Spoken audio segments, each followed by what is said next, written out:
What's going on, friends? It's Anton Daniels, and I gotta have a conversation with you guys about Tiege Hanley because you see how the sun is hitting me. This is no finesse, no makeup, no filters, no none of that. This is 100% Tiege Hanley. I use it in the morning as soon as I get up, right after I pray and brush my teeth, jump in the shower, and I'm hitting the streets because you never get a second chance to make a first impression. So even though they're giving you 40% off your first order, 20% off for life, even though you may get a free gift, forget all that, right? Because we would do this even if it was full price because it's worth that much. I'm in the streets, I'm kicking it with people, and I see Dusties everywhere. You don't want to be them. You want to separate yourself.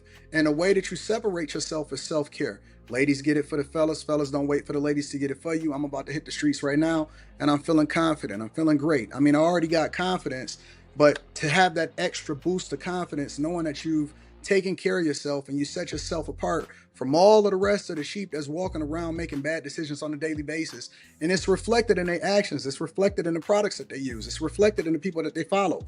And so if you're trying to level up, if you're trying to make sure that you look good, they're going to send you the pack. They're going to give you all of the instructions on how you're supposed to use it. Then make sure you get your Tiege Hanley. Again, 40% off your first order, 20% off for life. Get your free gift. Make sure you tap in with your boy Anton Daniels because Unc is never going to lead you wrong. I would never have you use a product that I don't use myself. Again, they've been rocking with me for a long time. Make sure you get your Tiege Hanley. I love you. I appreciate you. I'm going to holler at you guys later.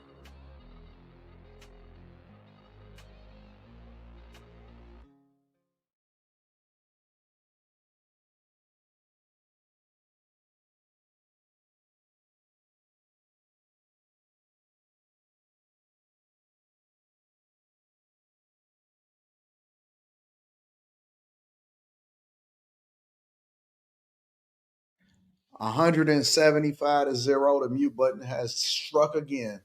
What's going on is Anton from AntonDaniels.com. I appreciate you guys for continuing to rock with me.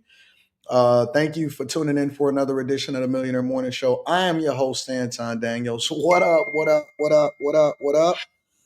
How y'all feel? What's the word? In these streets, what's happening, baby? Yeah. You got to keep your recording volume someone in sight. Nah, nah, nah. We just gonna depend on the chat to tell me. You know what I'm saying? Nope. We not changing it. We not switching it up. I'm not putting an extra button on there. I'ma just look into the chat and then y'all gonna say, "Hey D, you muted," and then I'm gonna say, "Okay, all right, my bad. What's going on?" And then I'm gonna repeat everything that I said. How y'all feel today, man? How's everything going? How's everything going? You know what? Out here in Los Angeles, it's actually cooler in Los Angeles. It seems like in the summertime than it is in other places in the country. It's almost like Los Angeles or LA and Anaheim and all of the most of the California weather. It seems like most California weather is is the same all year long, but then when it gets really, really warm on the East Coast and in the South, it stays the same over here. So it just stays like 80 degrees. Of course, the temperatures drop down into like the 60s.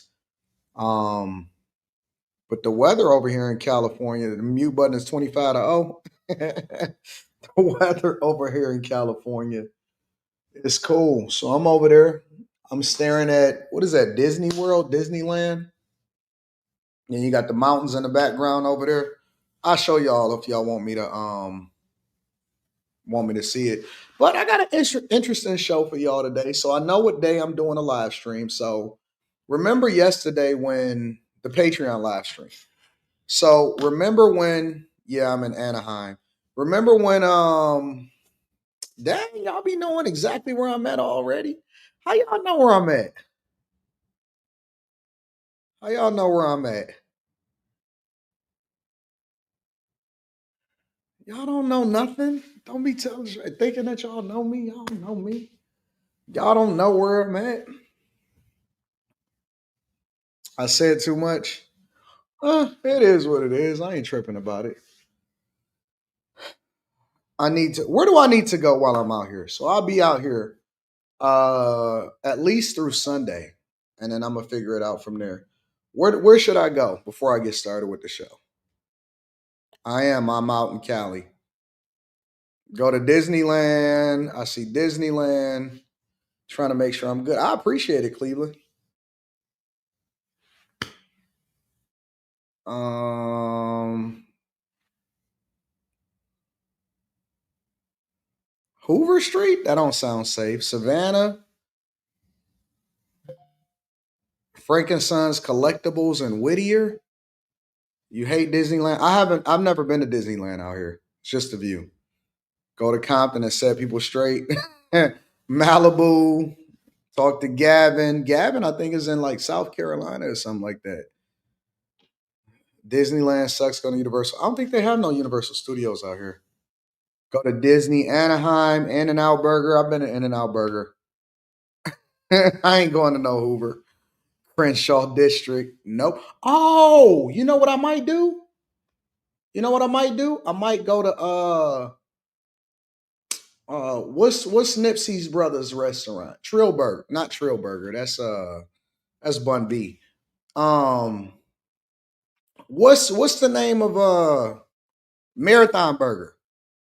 I might go to Marathon Burger. Where Marathon Burger at? I might have to shoot over there.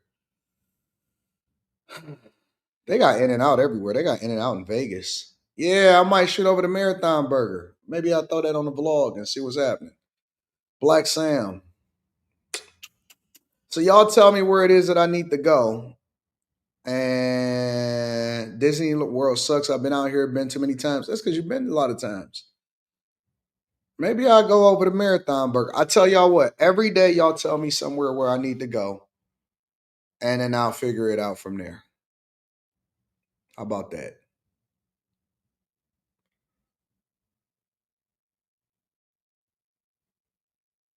Y'all, Marathon Burger, about 15 minutes from Universal Studios. Go shopping on Mel. I've been on Melrose a bunch of times, bro. Rodale Drive, Melrose. I've been to Beverly Hills. I've been all of that. Century City Mall, Steve's Creole Cafe, vlog Skid Row with security. I already did the vlog with Skid Row before. I did that one. That's on the Anton Daniels channel. Malibu Beach. Maybe I hit Malibu Beach. Maybe I'll hit Malibu Beach. Kingsburger in Northridge. Go to the Fresh Prince Mansion. I don't even know what a Fresh Prince Mansion is. Don't waste a long trip for a hamburger. Well, we do it for the vlog. You know what I'm saying? So I don't know. Moonwalking in Calabasas. Anton is on the West Coast. Let me tell you something about the West Coast. I've been out to the West Coast a lot of times. California could be the great, literally, of all of the places in the United States of America. In my opinion, California. I'll show y'all what I'm looking at right now. I just had some breakfast. You see my breakfast right there. Had room service. California is gorgeous, man. Look at this. See how beautiful it is out here? See all of that? It's dope. It's absolutely dope. Got palm trees down there, everything. It's awesome, man. California, it's the reason, and I'm gonna get into this whole Gavin. It's the reason why I showed y'all that. And I'm gonna get into this whole Gavin Newsom conversation and everything, right? The thing about Cali is this. California could be the best state in the United States of America. It could be the best state. And I'm gonna still hate on California. I'm gonna go off on them today. It could be the best state in the United States of America because it has the best weather. It has the best weather. And it has tons of beaches. And it's coastline. And there is no more consistent weather. Because like even if you go to Miami's weather in the wintertime is the best in the United States of America, followed by maybe Actually, let me take that back. Hawaii's weather in the wintertime is the best. And then you got Miami, and then you got maybe like San Diego, right? But here's the thing about it. You still got to deal with hurricanes and all of that other type of stuff over in Miami and other seasons. In California, it pretty much stays and it's not humid. It stays almost the same temperature the majority of the year. So when you think about its geographical location, the size of California, you think about the water, the weather, everything. The thing about it is that California is supposed to be the standard of the United States of America. Like this is supposed to be the place where everybody loves and goes and all of this stuff. But it's such a shithole. And it's so dumb because it's overtaxed, it's overtaken over by migrants. It's is ran so stupid by all of his government leaders. And it's no reason. It's no reason for this state not to be the greatest state in the United States of America. Yeah, I know. They got their own problems as far as like earthquakes and stuff like that. Everywhere got its own problems. But when you really look at what it could be, like if California didn't have such bad leadership and horrible taxes and stuff like that, I would have a crib over on the West Coast. I would definitely have a crib on the West Coast. 100%, I would have a crib on the West Coast. Got to get your fruits and berries. Got to get your fruits and berries. Man, it wouldn't be anything to have a crib over on the West Coast, man. Seriously. But horrible leadership. Horrible leadership. It's stupid. It's so dumb. It is the dumbest thing ever. And it don't even have to be this way. So now you have a mass exodus of people leaving California. And the only people that stand, the only reason that people will stand is because the weather. Because they're addicted to the weather. They're addicted to the climate. They're addicted to the weather. I love coming out in California.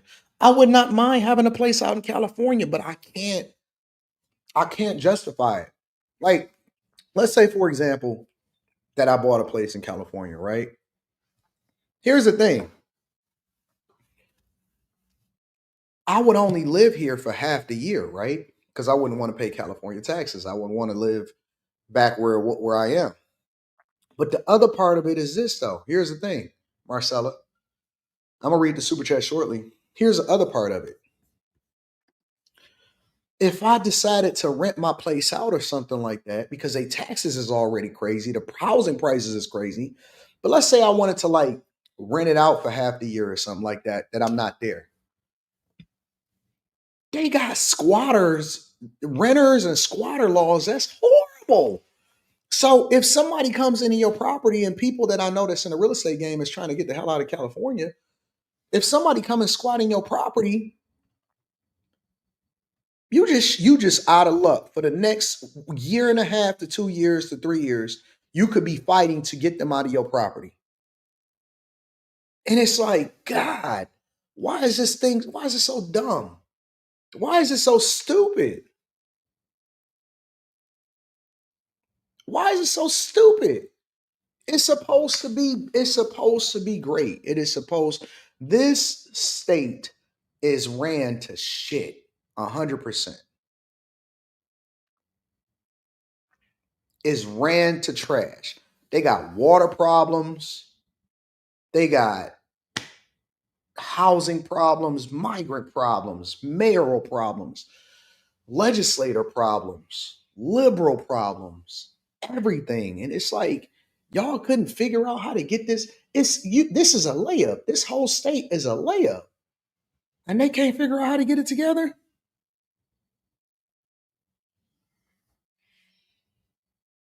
Yeah, I'm on Cali. I feel like I got a new lease on life too. I woke up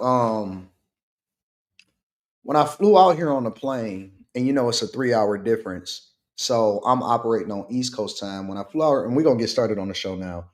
When I flew out here on a plane yesterday, um,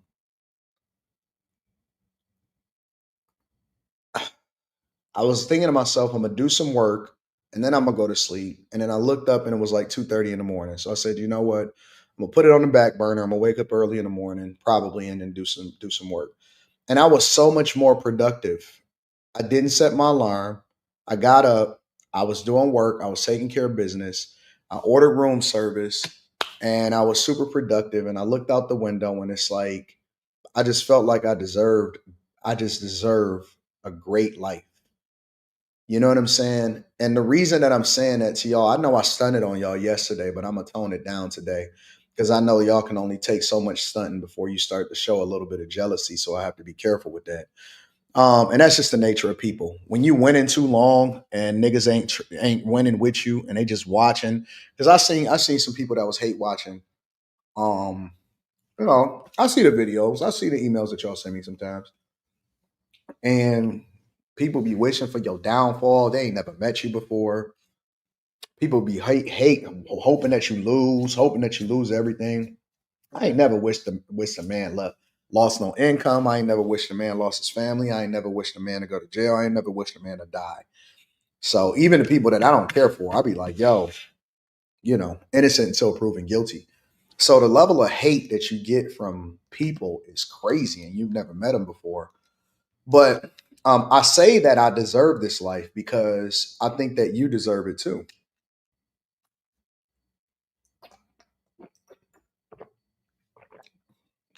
People look at my old videos and they be like, look, he wasn't always this way. I know because I've been on the YouTube for 10, 11 years.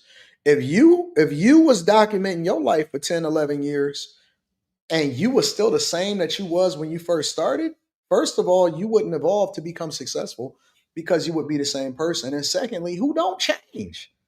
I thought that that's what the reason is that we do this, right? That's the reason. Me and Kevin Samuels, when we used to talk, and I tell y'all this a lot of times, me and Kevin Samuels, we left up our old videos on purpose so that people could actually see where we came from.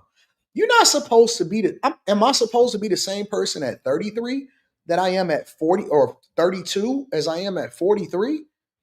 I would hope that I changed. I would hope that I evolved. I would hope that I grown. I would hope that I would get richer. I would hope that I have a different mentality. I would hope that my life experiences would then lead me to different conclusions. Am I supposed to be the same person that I was when I was 11 years old? 11 years ago. If I see that people ain't evolved and changed and grown and become a different version of themselves, that would concern me. That would concern me. Am I supposed? I was looking at a video of Marquise Brown Lee. I looked at his first video the other day again because sometimes I go back and I look at old stuff, right? Man, to look at who he is now is inspiration. It's inspiration, but I will tell you that the black community is the only community that wants to see you the same. They don't want to see you lead a hood. They don't want to see you grow. They don't want to see you with a beard. They don't want to see you with a family, with a wife. Niggas be even today, after 21 years of being successfully married, niggas is wishing that I get divorced. I see so many people that speak on my relationship and stuff. And that's why, because people are like, man, he don't really talk about his relationship and stuff no more. Well, why would I? Why would I put my daughter on here? Why would I put my wife on here when niggas is wishing for my downfall? And it ain't like this gonna change the narrative. It ain't like they're gonna start being on Team Anton. You know what I'm saying? And it's like, so the more I see that, the more I'ma pull it back. The more I'ma be like, mm, you know what I'm saying? The more I'ma be more protective of my people and my family. Of course, I don't want you to see my family and stuff no more. Why would I do that? Why would I make them available for you when all you do is, some wild shit? I'm gonna be even more fiercely protective.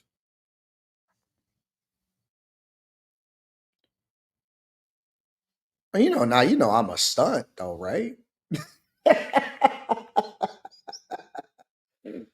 I'm a stunt though, right? Like that's not gonna change. I'm still going to I'm still authentically me. And so you're hearing me in the morning sometimes, Every morning, y'all hear me talk before I start the show because I'm waiting on people to get in and get themselves together and get comfortable and throw me on the Uber and throw me on the TV and all of that stuff and put me in your headphones and all of that. But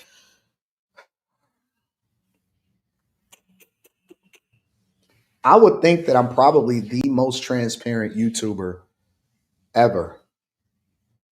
I don't think that there's any content creator that is even remotely close to my size. Most of the content creators that y'all don't even know their real names.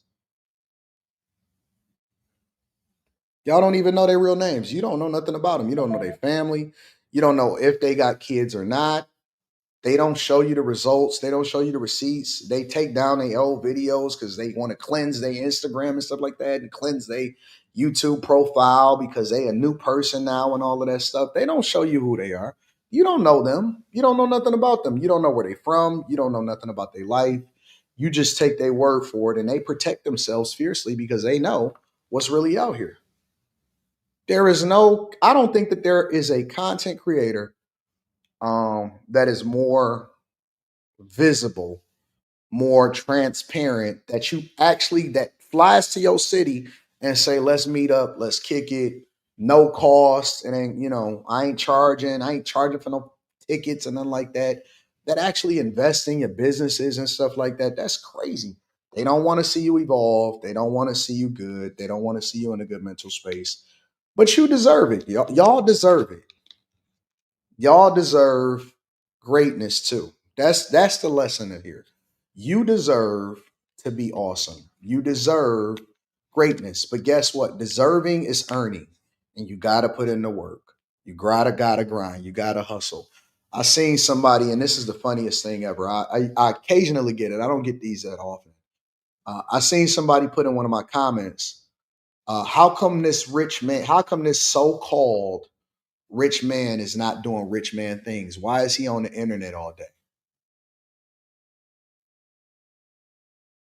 I'm gonna leave that there.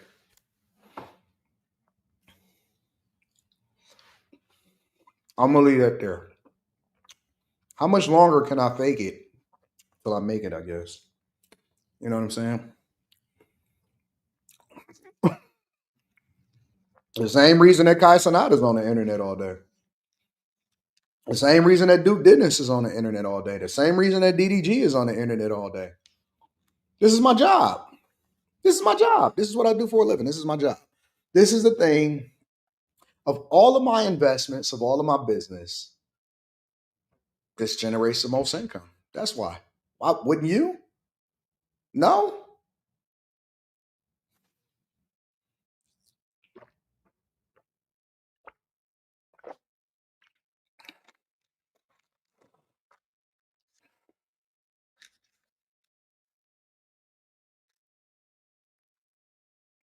I don't know. I don't. It seems like because Garzi, it seems like these are self-explanatory questions. No, of course I pay attention to everything because I need to know what's going on. It's just a part of being in a culture. It's a part of being a content creator. I need to know what the sentiment is. But it is. It's like these should be self-explanatory questions. How come he ain't the same person that he was 11 years ago when he first got on? I know because I've changed. I'm 11 years different, and hopefully you are too. Why is he on the internet um all day if he rich? Because the internet pays a lot of money. You know what I'm saying? It's like, what do you want to do?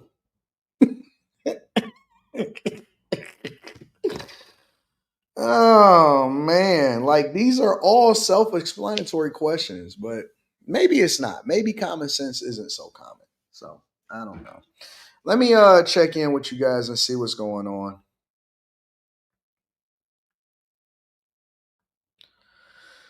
Let's see what's happening in the streets and we'll go ahead and get started. I don't get it. Thank you to Robert Banks says AD they doing re-reactions. They are. They are. People want to see what I said about somebody else, and that's what they're reacting to.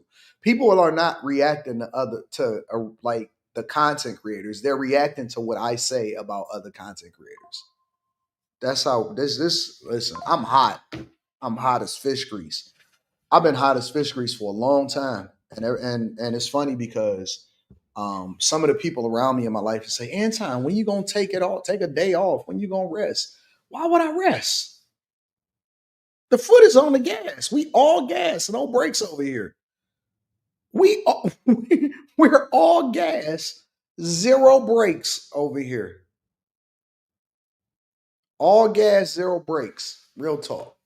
Shout out to Mike, that dude. I also appreciate you for the love.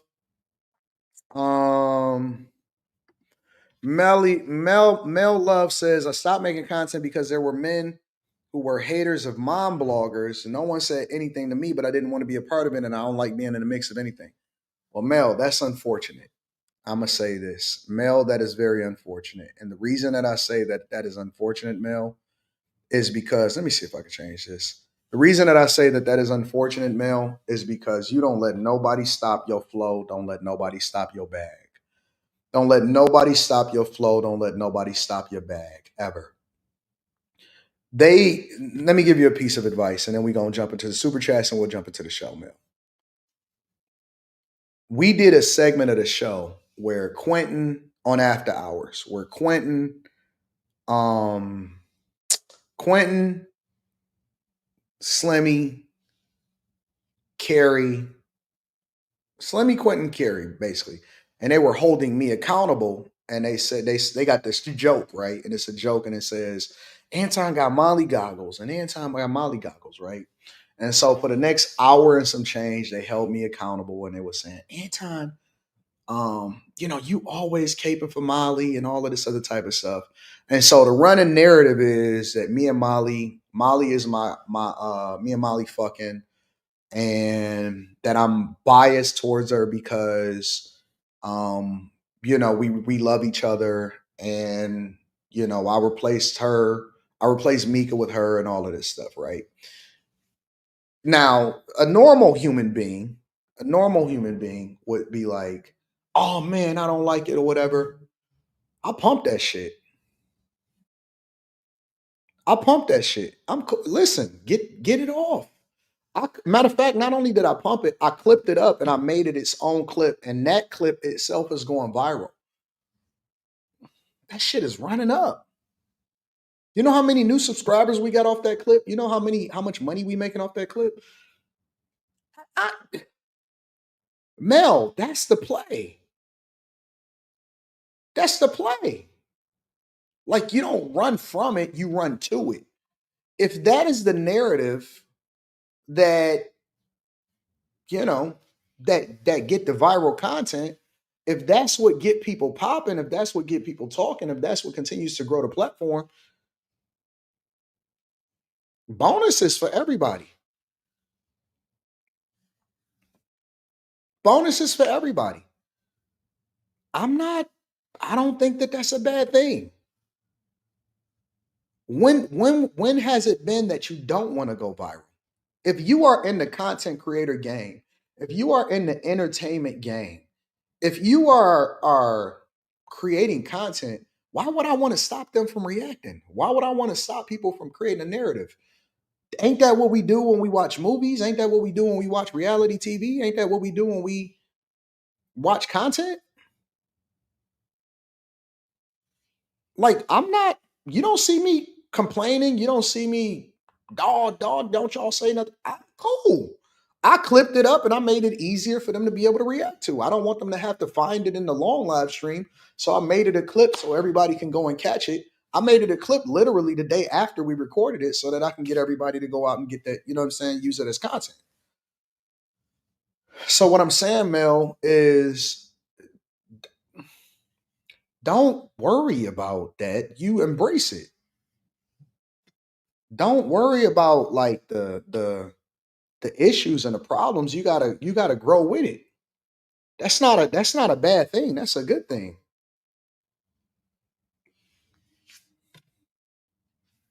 And the girls understand it too. The girls get it. They not tripping. They not tripping. If they ever had a problem, trust me, they would tell me, and ain't nobody had no problem with it. So, but and it was a good live stream. It was great content. So somebody said, "Where's the clip?" It's on the after hours channel. We're doing after hours tonight. So I don't be like, y'all can't say nothing to me. Y'all can't hold me accountable. That be some of the most entertaining content. When Slimmy crash out, when I then say, "Oh man, everybody need to suck my," like, that them be the ones that go viral. So don't run from it, Mel. All right. If you're gonna get in this game, if you're gonna be a content creator, controversy is a blessing. It's great. We're able to create organic narratives. We don't try. Like, it's not like we came up and we said, well, y'all, let's act like this and Molly. No, we just organically joke and stuff like that. And when people say stuff, it wind up being a thing and we discuss it and it may go viral and then the audience create a narrative based off of it. And that's just the way that it is. It's just life. So we don't trip about it. Yes, Sabrina, you have to have tough skin. All right, y'all. Let me read some of these super chats and let's get started with the show. Mute button is 25 to 0. Thank you, Dewan. Just a brown girl in America says, "Good morning, sir. Have fun, be safe." Thank you, just a brown girl in America. Marcella O says, "Northern Cali is better. Very conservative." Okay. The reason California doesn't have any humidity is because it doesn't rain, which leads to wildfire, says Manuel AG. Brandon Robinson says, "I'm currently a claim adjuster and work part time at a funeral home. What would you recommend is the best way for someone in my position to start transitioning into AI engineering?" I don't know why you are not going to school. You need to be going to school. Why are you not going to school? If you not your schedule, listen, this is what it needs to be. This is what your schedule needs to look like. Full-time job, school is around your full-time job, then whatever it is that you can do afterwards, part-time, business, whatever. Whatever the other part-time job is, you got to make sure that you have a hierarchy of priorities.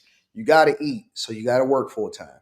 Then you put your school schedule around, and you can go to community college, bro. You put your school schedule around whatever it is that you do for a full-time job. And then that's when you start to evaluate what else you got going on after that. But don't short your future just because you're trying to get some little bit of money or any of that type of stuff. All right. Shout out to you, Brandon Robinson. Roe Ventures says, "AD, do you think that life insurance as a career is a good move? I didn't see anything about this type of a career in the Discord." Man, life insurance is just a job, bro. Listen, y'all have to understand that there's a difference between a career and a job. Life insurance, in my opinion, is not a career. It is a job. It is a hustler's job, which is even crazier to me because, and it doesn't mean that it's not something that you should do, but it's not a career. A career is being a doctor, a surgeon, an engineer, an architect, AI machine learning. Insurance is just a job. That's it. It's just a job, but it's like a sales job. But it's not as lucrative as most other sales jobs. So um I wouldn't say that you should look at that as a career. I think you should look at it as a job. Which means that you need to be focusing on it. You need to be going to job, doing your job, going to work while actually focusing on building a career. I be projecting, says AD, you the truth. You bring big value to me, and I can't wait to meet you, my guy. Shout out to the bag chasers. Make sure y'all tap into the Patreon. Link is in the description. Call me Mr. Bibb. Says, never understood when people do good, why people talk about them, but don't have anything to say when people out here doing dumb shit because we got a toxic culture. Let's see if we can get Cartier to make some goggles. Clavetta Drew says, this came from San Jose on a business birthday trip on the 4th. Learned that from you. Cali renewed me stronger than ever. Enjoy. I'm going to try. I'm going to figure it out. Smarty McFly says, I look at people that ask self-explanatory questions and puny mortal men. Shout out to Smarty McFly. All right, y'all. Y'all ready to get started with the show? All right, let's get it popping. Yeah, they said I got rich from a medical malpractice settlement. Well, they said I got a lot of things. Well, first they said I was a trust fund baby. I don't know how you can be a fucking trust fund baby when you poor, when you grew up in the hood. Then they said I got rich from a medical malpractice settlement, which I don't know what they malpracticed on. So I don't know who got operated on. Did I get operated on? Because I've never. Only surgery that I've ever had is in my mouth, as far as removing my wisdom teeth. Yeah, I mean that's just the game, bro. It's just the game. So, anyways, and you know where it all started. I'm gonna give y'all for some people that may be new to me. It all started because it was this guy named, some of y'all old school people that know Fight Club. You may be familiar with this story. It used to be this guy that used to be on the internet. His name was Jonathan Barronville. His name was Jonathan Barronville, right? And Jonathan Barronville got into it with this other guy that wound up creating a new YouTube channel in order to go against me. Jonathan Barronville got into it with a guy on Fight Club. The guy, I'm not going to say the other guy's name. The other guy started doing a live stream about Jonathan Barronville using the footage from Fight Club. Jonathan Barronville contacted me and was like, man, look, he doing it. Look at this, man. He messing up my career. You know, I got a big career. I make a lot of money outside here. Whatever, man. Can you ask him to stop and put it down? I go when I say, hey, man, can you please not use it, respectfully, can you not use the footage and the content to disparage him or whatever? Because I go on behalf of Jonathan Barronville. And this is how I knew that from then on, this was a life lesson for me from a content creator perspective. The guy then goes in and start making all of these wild claims and accusations and saying that I'm not from here and then I got a lawsuit and all of this stuff. So basically, he came on Fight Club because I used to allow anybody to come up and be able to substantiate their argument. And so then it became me instead of Jonathan Barronville because I was the big content creator. And so that's when all of the rumors start because rumors are like a game of telephone. So that taught me a lesson. Anyways, the guy might wind up getting demonetized, and anything that he makes on YouTube, he makes for fun, and so that's that. But then I don't have nothing to do with that. But then that's when I realized, and that's when I start actually paying attention, is that when you look at somebody as an enemy, you crush them completely.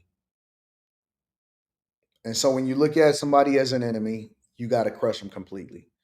And that's when that 48 rules of 48 laws of power actually kicked in my life. So that is the origin story of how that came to be. All right, y'all. Somebody says content is going to be crazy when AI is fully implemented. Now, YouTube already shut that down. They're not allowing for people to be able to use AI and just create content using that. You should go to where the Palisades fires were. That's a smart idea. That is a smart idea. All right, y'all. Let's go ahead and get into the show. Make sure y'all hit a like for the algorithm. I appreciate y'all. No, I don't want to go there yet.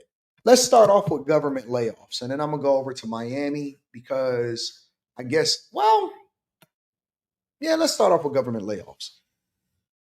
I'm gonna let y'all decide. Do y'all want to start off in Miami with a criminal, or do you want to start off with government layoffs?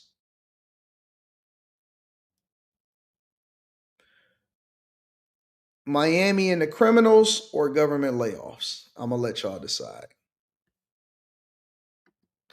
I don't think you can piss nobody off that's hanging out here in California with this type of weather and these views.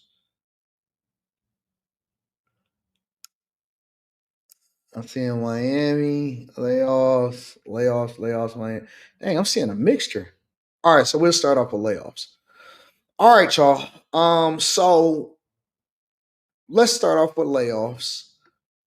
Um, Government is starting to do layoffs. So I had already seen this coming because it's a lot of people that was trying to figure out what happened to the Department of Government Efficiency. How come it's not being promoted?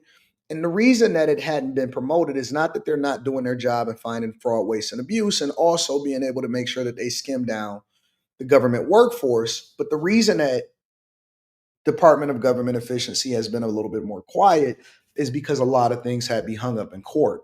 So I'm going to share this video with you guys first. All right. Because I want y'all, I know federal workers thought that it was over and that they would be able to do what they wanted to do and all of this stuff. But that's not true. And this is what's happening out here in these streets. Again, make sure y'all hit a like for the algorithm, and then we're gonna do a Patreon live stream on Saturday morning. We got Stock Club Saturday morning because I don't have to do a replacement show. The Supreme Court has cleared the way for the Trump administration to move forward with its mass layoffs of federal workers. The justices today lifted a lower court order that had blocked layoffs at dozens of agencies. The Trump administration has been working to reorganize and downsize the federal government under the White House Department of Government Efficiency, also known as DOGE.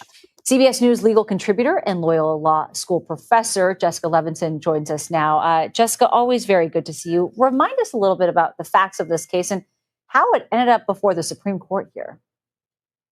So it ended up before the Supreme Court, as we're talking about increasingly frequently, is that there was an emergency appeal to the Supreme Court. So what happened? As you said, President Trump issued an executive order saying, essentially, we're going to drastically reduce the number of federal workers.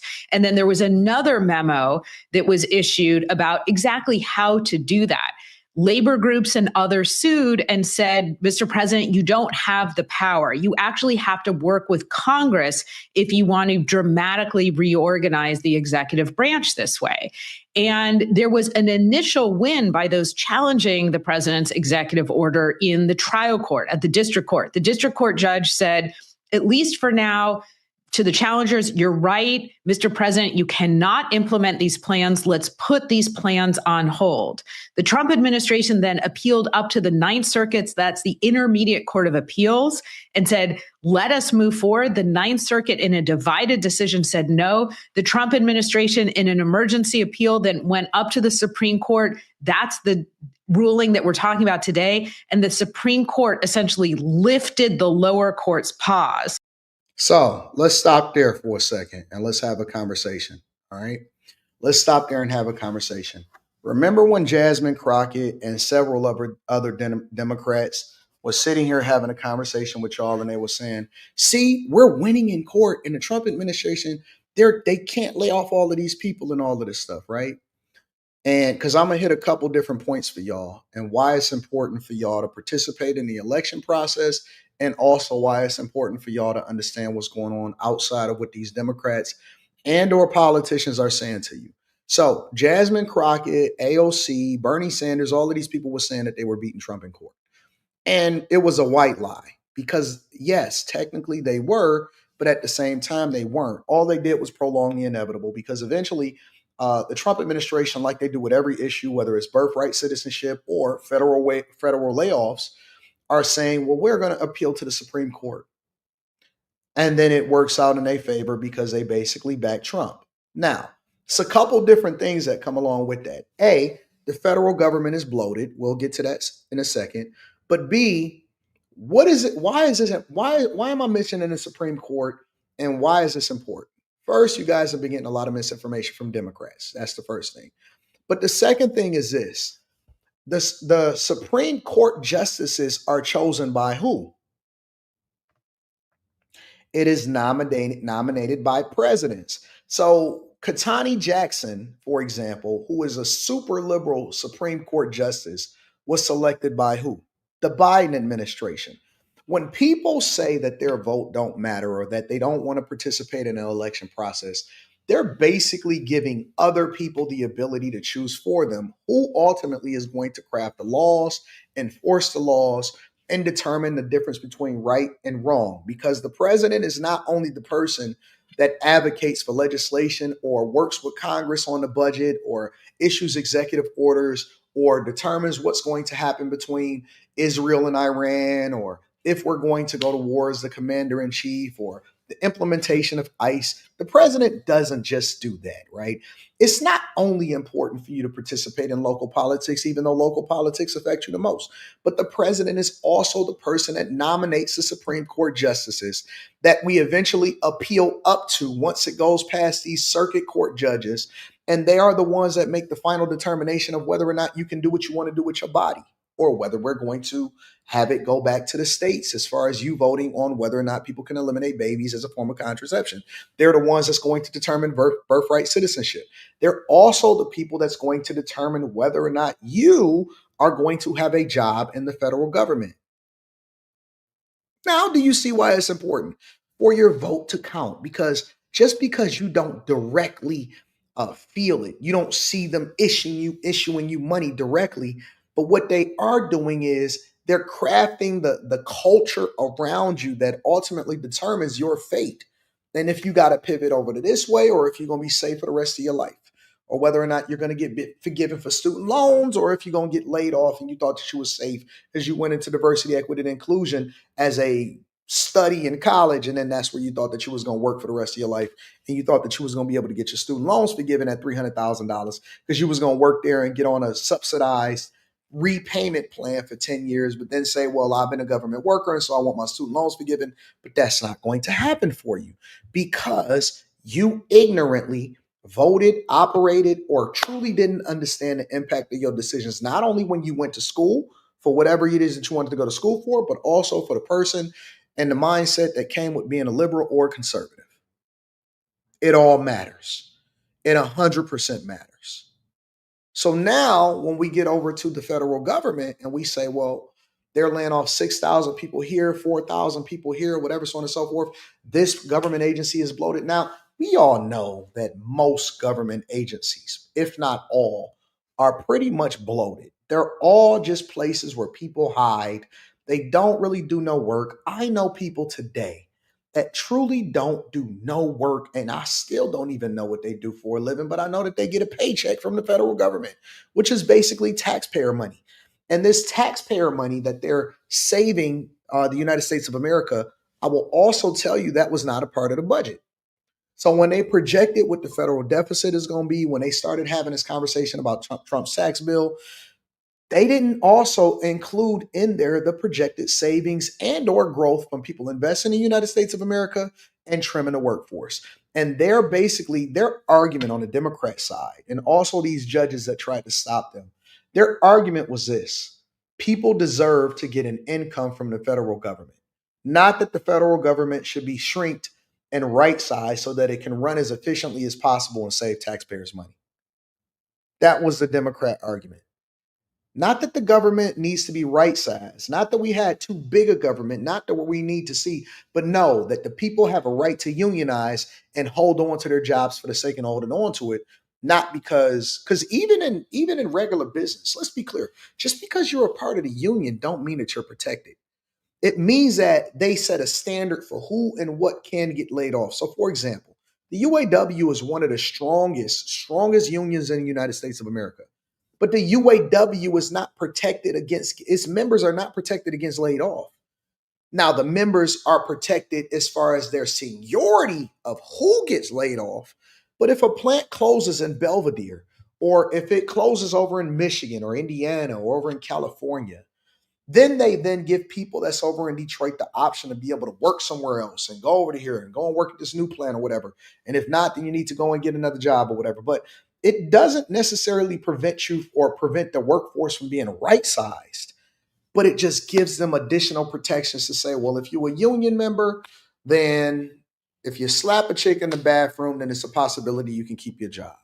Or if you're a union member, the first people that's going to be laid off is the last people that came in. You see what I'm saying? So it's not the union, as far as federal workers, are not supposed to be meant for their protection against getting laid off altogether.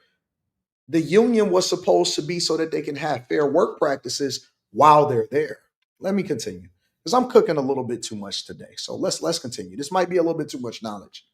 Meaning that the restructuring can move forward while this case plays out. So what does that mean exactly about what kind of federal workers will be affected by this? And do we have a sense of how soon that would happen? So we're talking about federal workers from 12 different agencies. So we're talking about potentially, my understanding is not just tens of thousands of workers, but actually up to 100,000 different workers. This would be a significant restructuring of the executive branch. And again, the underlying question is whether or not the president has the power to do that without working with Congress. The president tried to do this during the first administration by working with Congress. Congress wasn't willing to do that. And therefore, now the president is trying to do this by himself. And this is the danger of not having a business person inside of our legislative branches. Somebody asked me, and they said, Anton, who are you voting for Detroit mayor? And this was just like yesterday. And I said, well, I don't want to say. I did tell them who it was, but I don't want to say it live. I said, but the person that I want is not the people that could be the most popular.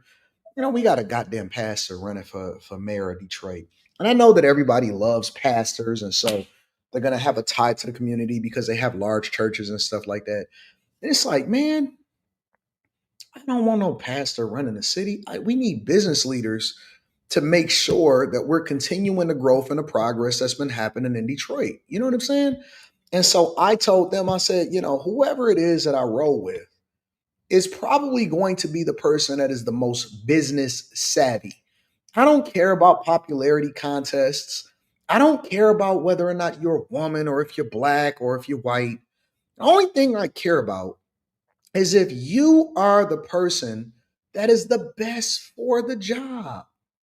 Lions Super Bowl, why do you like that person? Tell me why you like that person.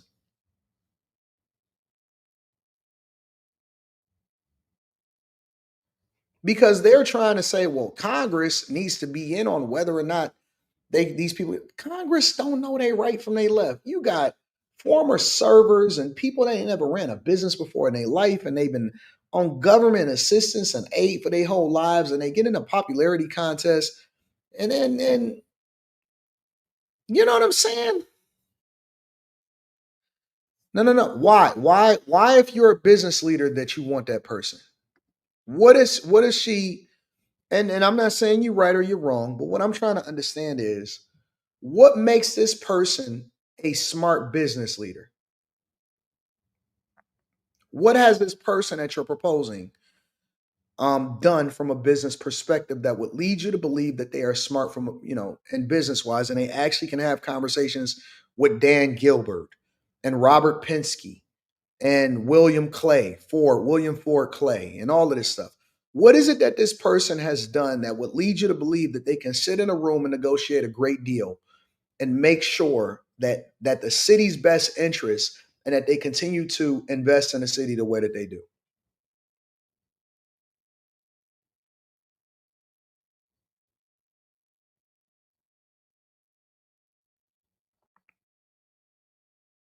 And y'all can't answer the question. You can't answer the question because it's all a popularity contest. It's all a popularity contest. Very few people can actually answer the question. Every person that needs to be running for office in the federal government needs to have a business mindset. If they don't understand it, if they can't work with business leaders, if they don't have a track record of some level of success outside of just being in the federal government, then you can't just say go blindly that this person should be here. Because that's how we had got the city into that place in the first place. That's how the city went bankrupt in the first place. That's why you got Chicago's Brandon Johnson and Lori Lightfoot and Tiffany Henyard. That's the reason why those people was in office in the first place. We don't need that nonsense at all. We don't need that. Meanwhile, this woman right here, for example, is saying this about the layoffs from federal jobs. Look, I don't know if you all paying attention, TikTok family, but if you're watching the news and you care about what's going to happen to you, and we know TikTok has all these great things and tools, ebooks, and all of this shit and whatnot, quick, easy schemes that they say is so easily to get all this extra money. But if you look and you pay attention, April mass layoffs, I was a part of that.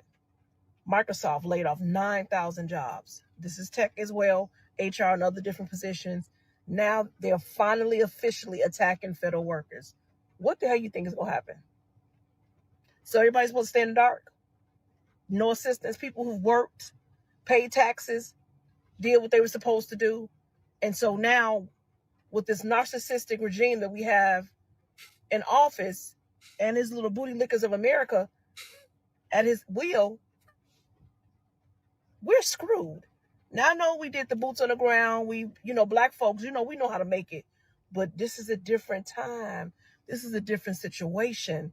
And I'm not saying that we need to scramble and I'm in LA, big dog. I'm in California. oh my God and panic. No, what I'm saying, we have to be strategic in what we do. We're gonna have to learn to get together and plot and save and put whatever we can, because I'm telling you, it's gonna become a time when you better have your paperwork in order. You better have passports. I'm trying to get my stuff together because we don't know. Well, we know God reigns. We know our daddy above. We know what to do, but still, you still got to do the work. And so as I'm reading the news and I'm thinking like, we got all this bickering. Listen, I was sold that narrative in church a long time ago. It doesn't work. That's not how life works. You can't pray your way into a job. I know that that's what the preacher is going to tell you. I know that's what women is going to say. I know a lot of people going to have a lot of conversations about how it is that you can do it. I know that they're going to call it. Y'all can't wait to call somebody a bootlicker or somebody racist, but then they over here saying that they're Christians. People always holding me to a high standard. I'm not your preacher. Don't hold me to no standard. My opinion is my opinion, and I'm trying to make it to heaven just like everybody else. But I live and I work and I play and I ultimately operate based off of whatever it is that I believe makes the most sense for me and my family and what I think is right. So don't hold me to a standard. I'm not your preacher. But these people all the time always want to use God and religion in order to justify whether or not they're gonna make it through. You not. You're gonna be poor, you're gonna be broke, you're gonna be on the street, and that ain't gonna have nothing to do with whether or not you pick the right career. It ain't got nothing to do with it. God ain't got nothing to do with you getting laid off. You didn't fill the void that was needed. You didn't do your job correctly. It's not God's fault. God ain't got nothing to do with that at all, whatsoever. This shit on TikTok and all this other stuff on social media across the, board of the platforms. And I get it. We want to laugh, have fun, but bitches, you paying attention. See, she cursed. She just cursed. She said the S word. She said the B word. Y'all, they do it. They don't hold them accountable. It's just Anton. Anton, you bad. You said don't wait on a chick that's not a virgin to get married to her because she slept with 800 guys before she got to you. Don't worry about it. We gonna get there. We'll get there. Are you really paying attention to what's really out here? Are you really following? Now, if you got a corporate position, you making great money. I used to be at that point, but shit, I'm here now. And so if you don't plan and having some type of journal income other than what your salary is bringing in, it's hard. It's going to get hard out here. So I just want to bring awareness. I know I've talked about a lot of things just for me on my page and my niche and all that, or niche. But the reality is kicking in. Like, this shit is different. It's a different time of system that we're in. So we need to start paying attention and focus on unity and checking up on each other, because everybody ain't okay. No, I'm good. I'm not checking on nobody. I'm only checking up on the bag chasers. I'm checking up on the people that I stream with, and I'm checking up on people that I have a vested interest in being successful with. But more government layoffs is coming. So if you are, and I always warn y'all before it happens, and then it happens, and then you try to act like I never told you, but I'm gonna come back and I'm gonna say that I warned you. More government layoffs from different entities from different sectors. They will continue over the next 2 years. Over the next 2 years, you will see more government layoffs. It's going to slow down later on in 2026 after it ramps up. But there will be more government layoffs, and more people are going to be mad that they got a diversity, equity, and inclusion degree. Make sure you guys hit a like. I appreciate y'all. Let me read a couple of super chats. Chip Burner says Gavin Newsom was in South Carolina this week. Democrats want Newsom to bring back government jobs. Don't worry. We're going to talk about Gavin Newsom. Rob Brown says, yo, AD, DC 33 trash union and Philly folded to only 3%. They initially asked for 8%, but were offered 2.5%. Strike lasted 9 days, only for a 0.5% increase. Now they have all the backed up trash to clean up. Well, here's the thing I know I looked at it, I studied it. Wow, here's the thing about that though. What made you think that these people were going to be holding out and most of them are living paycheck to paycheck?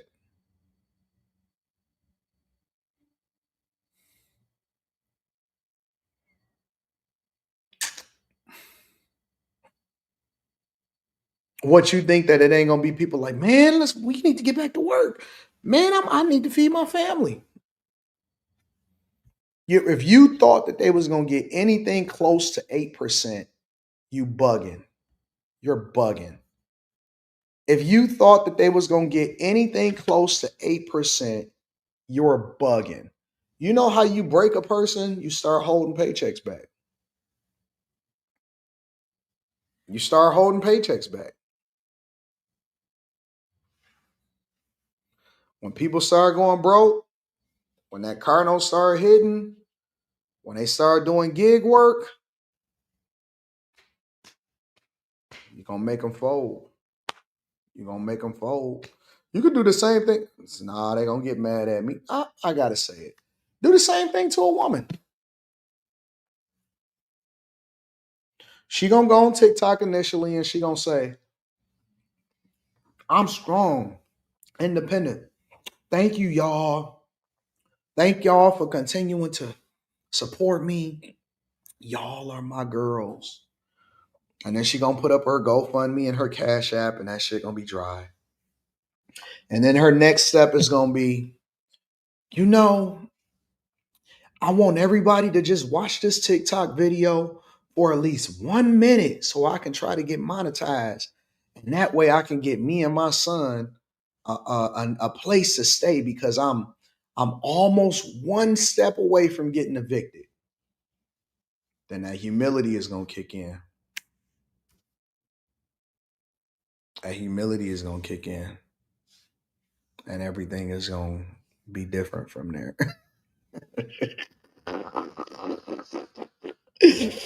Everything is gonna be different from there. Y'all problems, a lot of these guys' problems is that they're so afraid. You so afraid to let her fail. A lot of guys' problems is that they're afraid to let their girl fail. You gotta let her go test them streets, bro. Let them young boys get a crack at her. Let them old schools get a crack at her. Let her see what life is like on the other side. She'll come home. Because either she gonna get home before they crack her, or they gonna crack her and they gonna break her, and you gonna realize that she was never yours in the first place. Stop trying to hold her up. You so sad that she gonna be on the street. She keep threatening you. I'm gonna go live with my mama. Her mama don't want her there. Her and her mother only got a good relationship because they can talk on the phone and both of them go home. Her mama gonna go home to her man and she gonna go home to you. But the minute that they got to start living together, she didn't even like her mother when she moved out. What makes you think that she gonna like her when she moved back in? I'm gonna go live with my mama. Okay, all right.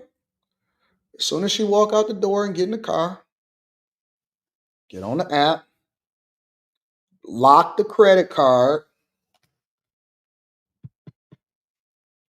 send her the money that she needs to be able to get through in her own personal account, lock the card, let her figure it out. Promise you. That humility, God gonna deal with it. Lock the credit card first, though. The minute that she walks out the door, lock the credit card. The minute that that card is locked up, that card, you nigga, it's over. It's over.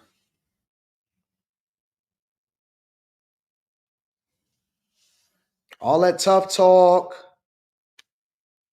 Nigga, she gonna be at her mama. Cause she think you gonna come. She thinks that you're going to come and say, baby, just come on home. Stay strong, kings. Stay strong, kings. She thinks that you're going to say, baby, come on home. I love you. We need you and the kids. Because if you do that, nigga, you're enabling bad behavior. You're creating a monster. Stay strong, king.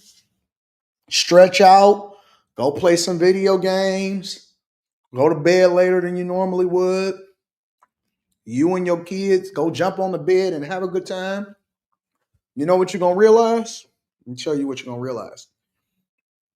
You're going to realize in 2 days, she wasn't doing anything anyway. Her life is easy. Because when you with the kids, you're going to realize, man, this is easy. They feed themselves. They big. They feed themselves. They go to school. The house never got dirty in the first place because ain't nobody there except for her. The wine is still gonna be full because she ain't drinking it all day. The bed ain't gonna be no tripped out. You got more room to stretch out. I'm telling you, once you realize, you're gonna learn that she doesn't do anything all day except for scroll on the internet and yell at the kids. That's it. That's all she do is scroll on the internet and yell at the kids. That's what you're gonna realize. Wait a minute. The bathroom ain't even dirty. What is she doing all day? Where's all the money going? Because she ain't buying no groceries every day. Wait a minute. I can make my own grilled cheese sandwich. Meanwhile, she gonna be over there, roach crawling over her head because she didn't realize that she ran away from the roaches. She gonna be cramped up. Her back gonna be hurting on that goddamn couch. She ain't gonna have no gas in her car, and she gonna have $50 to be able to figure out what she gonna do today.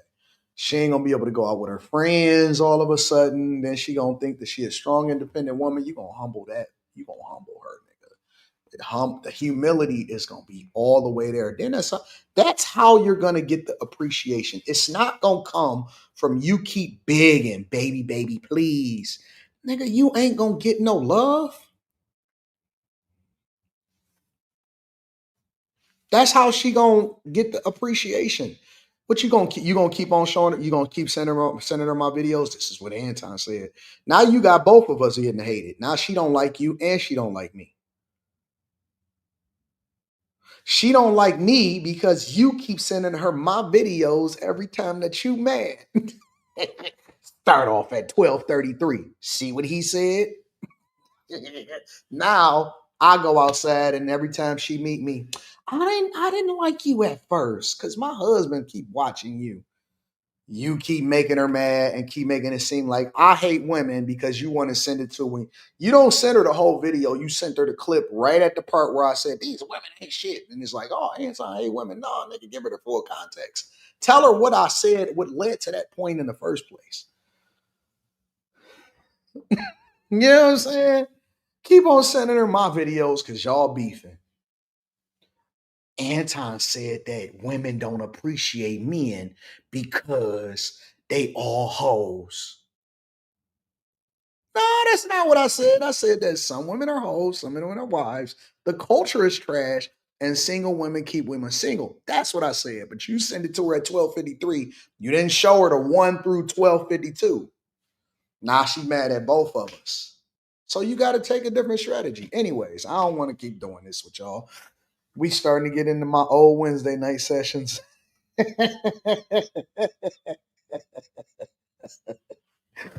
want to send it to me once I start cussing another chick out that's on the panel. See, Anton, look what he said. No, I didn't say it like that. She said this first and then I said it. But, such is life. Let me read a couple more super chats. Uncle's going to get you there. Uncle's going to get you there. 80, thank you for the Wednesday Bible study. Hallelujah. Tabby says, God said, be like the ant. Right. You know what? I'm about to start having y'all put the ant in the chat for Anton. Yeah.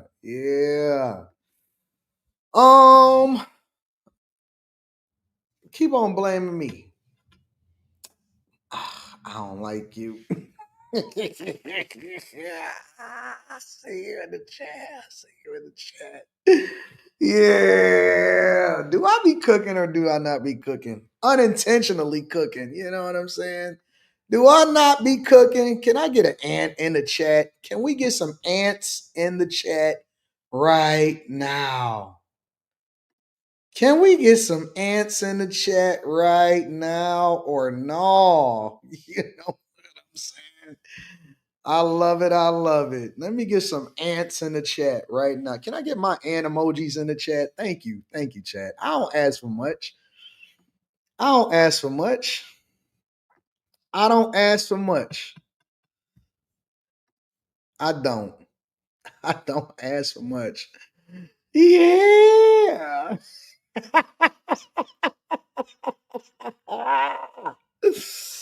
I love y'all so much. Y'all are the greatest chat in the world. Manuel G says this really is the best morning show on earth. I'm a cook in Los Angeles. I'm a cook in Detroit. I'm a cook in St. Louis. I'm a cook in Salt Lake City. I'm cooking everywhere. All right. No more ants for now. We're going to get back to the ants. When I get to that cook, then we're going to come back with the ants. For now, I appreciate y'all for holding me down. Shout out to my dog, Ash. All right. Lisa, I ain't harsh at all. I am the nicest person ever. Ever. I got a question for y'all before we go over to the next part of the show. So I gotta go to this in like a week and a half. This is a real question for y'all. In like a week and a half, I gotta go over to another part of California, right? But it's not. So my flights, I have to go on a day that's not a Wednesday or a Sunday. So I got to go in between my live streams. But you know that flight from Detroit to California is like 4.5 hours, 4 hours or whatever. And then they got some funky times. So I think what I'm going to do is I'm going to fly into a different city 2 days before. So I might go to like Vegas. And then I could just take a 1 hour flight back out here to LA 2 days later because it's much easier. Should I fly? Here's my question. Should I fly straight from Detroit to LA or should I go to another city and then fly to LA like Vegas and then fly 1 hour into LA because it's much easier for me to control the time that I get here and that way I don't miss none of my shows. All right, so give me some advice. I'm in Cali right now. I'm looking at the ladies. They sitting out on the balconies. The ladies are sitting out there on the balcony having a good time, talking, sipping their mimosas. Ladies, try another city, go straight, Vegas and LA, Reno or Vegas to Ontario or LAX. How you know what airport I'm going through, Crown? How you know where I'm trying to go to? I'm gonna have to start be careful because y'all be knowing y'all geographic locations. Y'all be knowing everything. Lay low in Vegas. Yeah, I was trying to fly into Ontario, California. Y'all good. Y'all are good. Y'all good. Okay. All right. What's in Seattle? I haven't been to Seattle, Slick Boss. I was thinking about going to Seattle. What's in Seattle? I never been to Seattle before. I heard Seattle was super liberal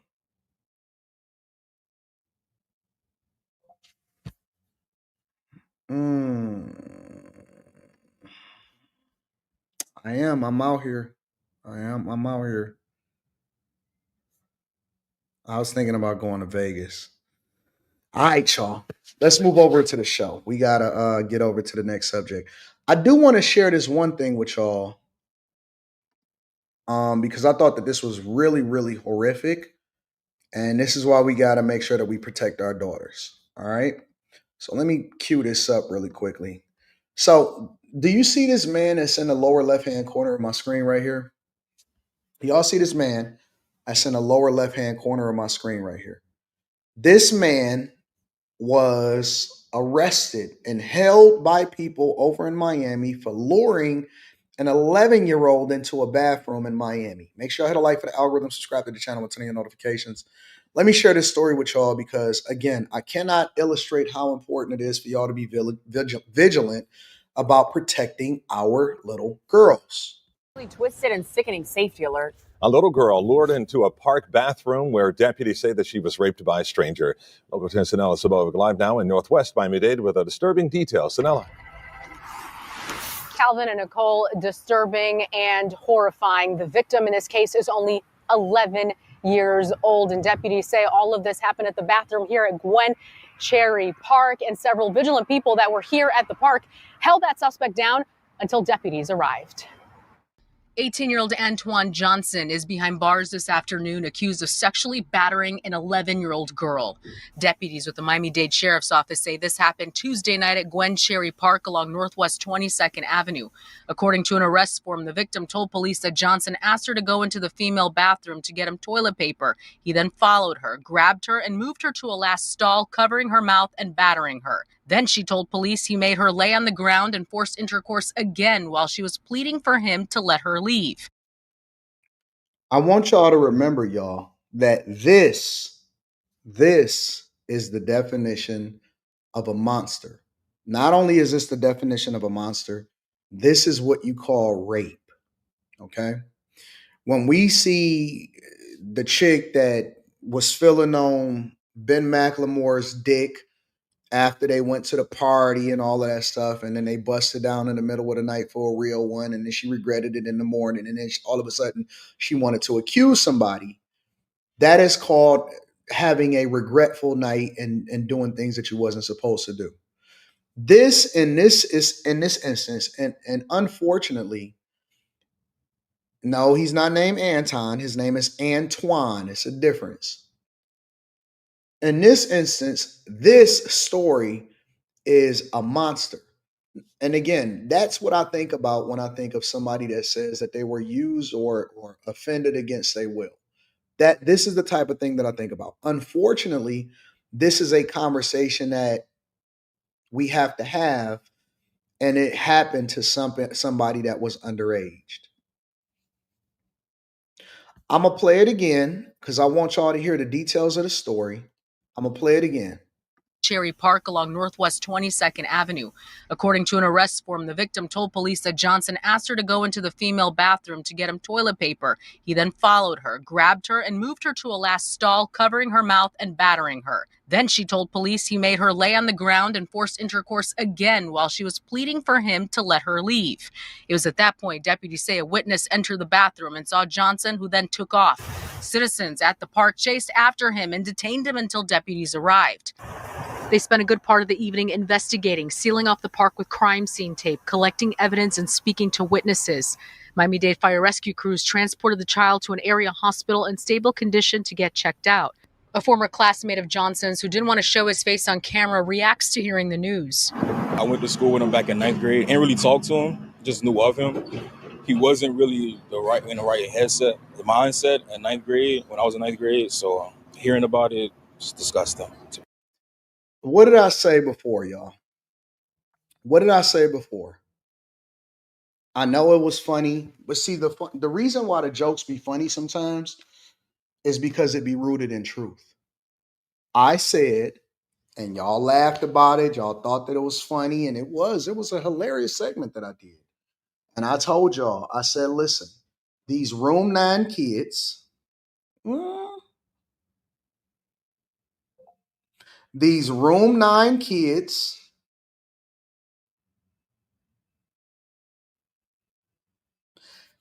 was all a part of, because they used to be separated. And for those of y'all that are new here, let me explain to you what a Room 9 kid is really quickly. A Room 9 kid is a child that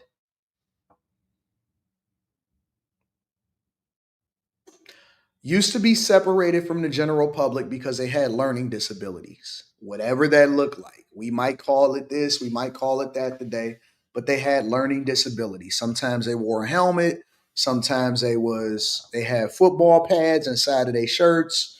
Sometimes they bit crayons, they ate crayons, and their mouth would be purple and green and blue. Sometimes they like to bang their heads against the wall or whatever. But the reason that they was in room 9 is because it was the closest to the bathroom. And so they stayed in the same classroom all day. They were extra strong, extra strong. All of the boys in room 9 were extra strong, right? They had that crazy strength. We used to call one guy crazy. He had crazy strength. Man, let me call my homeboy. I knew a bunch of them. Some of them was on 8 Mile with us.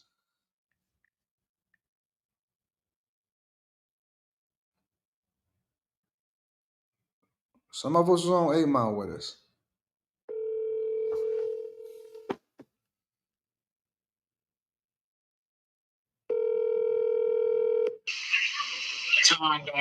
What up, though, bro? What up, though? What was the name of what was Thirsty's real name? You remember Thirsty? Yeah, I want to say Maurice. Maurice. Did we call him something else? I just call him Thirsty. Remember he used to be. He had a brother. He had a brother? Yeah, I think his brother name was Emmanuel. Oh yeah, I remember Emmanuel. Emmanuel used to have a high top fade, right? Yeah. But why was Thirsty so much stronger than Emmanuel though? I don't know. That's how we started calling him crazy because he was so strong for no reason. But he didn't work out. He didn't work out. He was just naturally strong. Yeah, he just one of them ones. One of the smartest guys, What do you mean, not the smartest guys? He wasn't one of the smartest guys. I know. What you mean by that? He was like kind of on the borderline of special education. Was he ever in special ed? Because I know he went to Mumford. He went to Bowdoin too.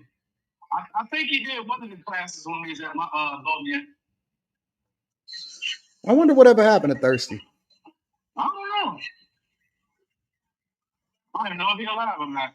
He used to be super strong, but I know he was a little slower. Yeah, he was. But he was real cool though. Yeah, he was cool. He didn't mess with nobody. Like the thing messed with him. He could fight though. Remember he knocked out Pooh Bear? Heck yeah. He put Pooh Bear on his back. What got you thinking about Thirsty? I don't know. I just was always wondering what happened to Thirsty. I haven't seen none of them in I don't know how long. He was strong, bro. When I seen him knock out Pooh Bear, he knocked out Pooh Bear's tooth too. Yeah. Yeah, he was real strong. I seen him. He was the only person I seen Eric not really mess with. Yeah, because he could fight, and every time that you wrestled with him, he had that crazy strength. Yeah, and I seen Eric play everybody. Yeah, we ain't mess with Thirsty.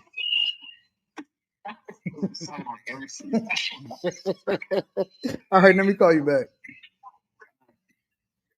I'm telling you, we knew him in real life. We know these guys. Listen, I know that y'all think that I was born and raised in the suburbs and no, we were in the streets and all of us, we was all there and we used to fight and we used to have fights. And when people got into it or when they got into it on the court, it was just like, let's knuckle up, and nobody messed with Thirsty. We used to call him crazy. We used to call him Thirsty, and nobody wanted to scrap with him. It don't matter what we got into. It don't matter how many fights we fought. Nobody messed with Thirsty because Thirsty had that crazy strength. But he was slow, you know what I'm saying? And he would go to, he would be in them other classes. But it was just different. It was different. And that's what I'm saying, bro. It's like These people, we need to be able to identify them and separate them. We need to be able to identify them and separate them. You know what it is, DJ Strength? DJ Ace Productions. We have to. Y'all said why y'all call him thirsty? He always had some chapped lips, and he was a cool guy, but his lips was chapped, and he would be real strong, and he never worked out. He never lifted with us. He never did none of that, and he used to shoot. You know how you shoot like this? He would shoot like this. Thirsty, man. Come on, man. You got to shoot. Yeah. Yeah. Yeah. Yeah. That's how he used to shoot. Thirsty, man. You got to get the rebound. Give me the ball. Give me the ball. Give me the ball.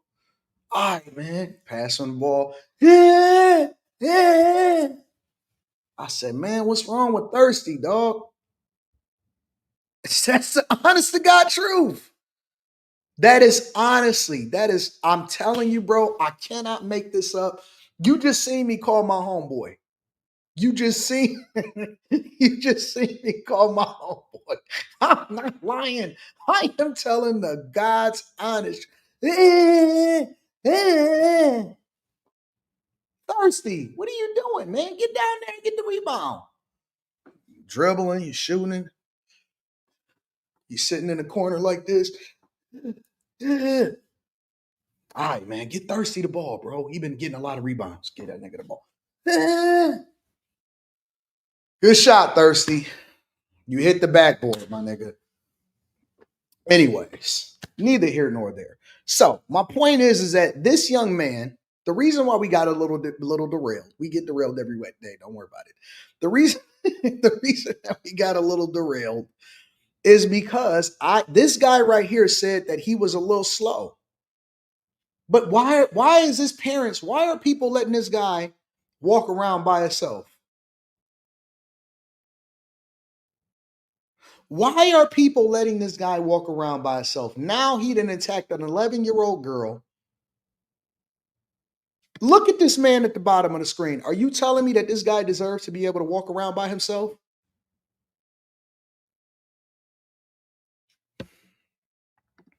Be honest. Johnson is facing 3 charges that include sexual battery on a minor by an adult, kidnapping, and false. He don't even know what's going on. Look at him. He don't know what's going on. We all knew the weird ones when we seen him in class. Ain't nobody confused.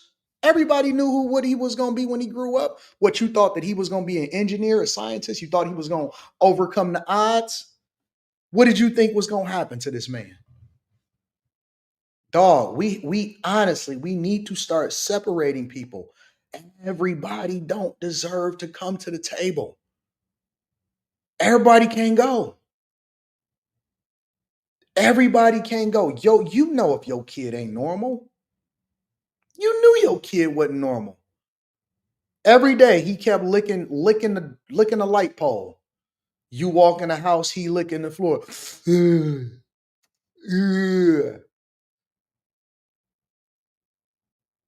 Why does he keep licking the floor?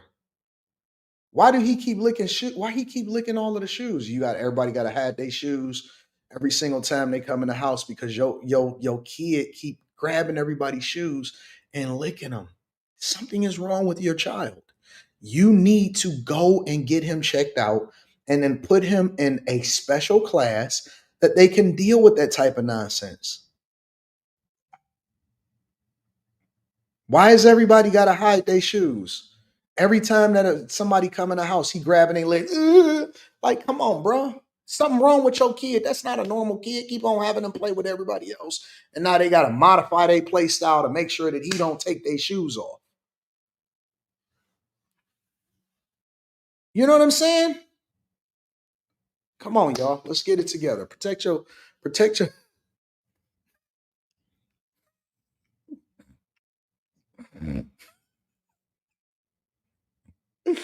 protect our daughters, dog. Let's protect our daughters. Make sure y'all hit a like for the algorithm. And subscribe to the channel and turn on your notification. I always knew which kids was the slow ones because they always had on them They had on shoes with no laces. They had them 2 strap-ons that went over. Let me see if I can find them. It's kind of like for old people, but then young people that didn't know how to tie their shoes would wear them. Shoes with no laces. Velcro. 2-strap Velcro. That's it. This is the shoes right here.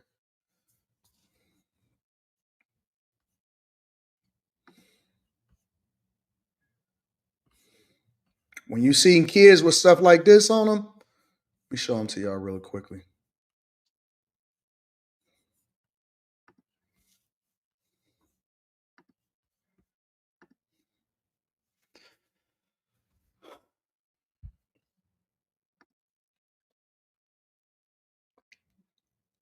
That's it right there. Those are shoes.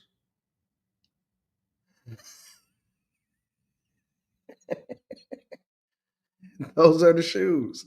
Look at the caution sign. Look at the caution symbol.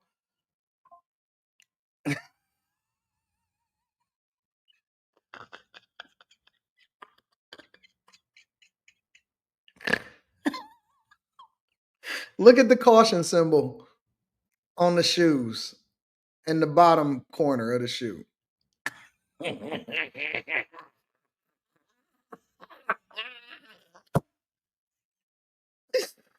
Oh,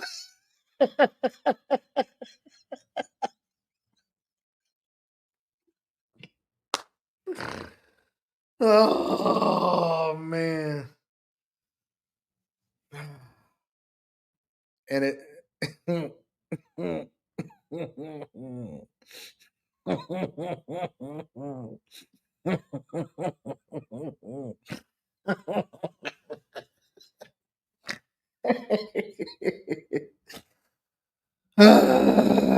they spell play as PLAE.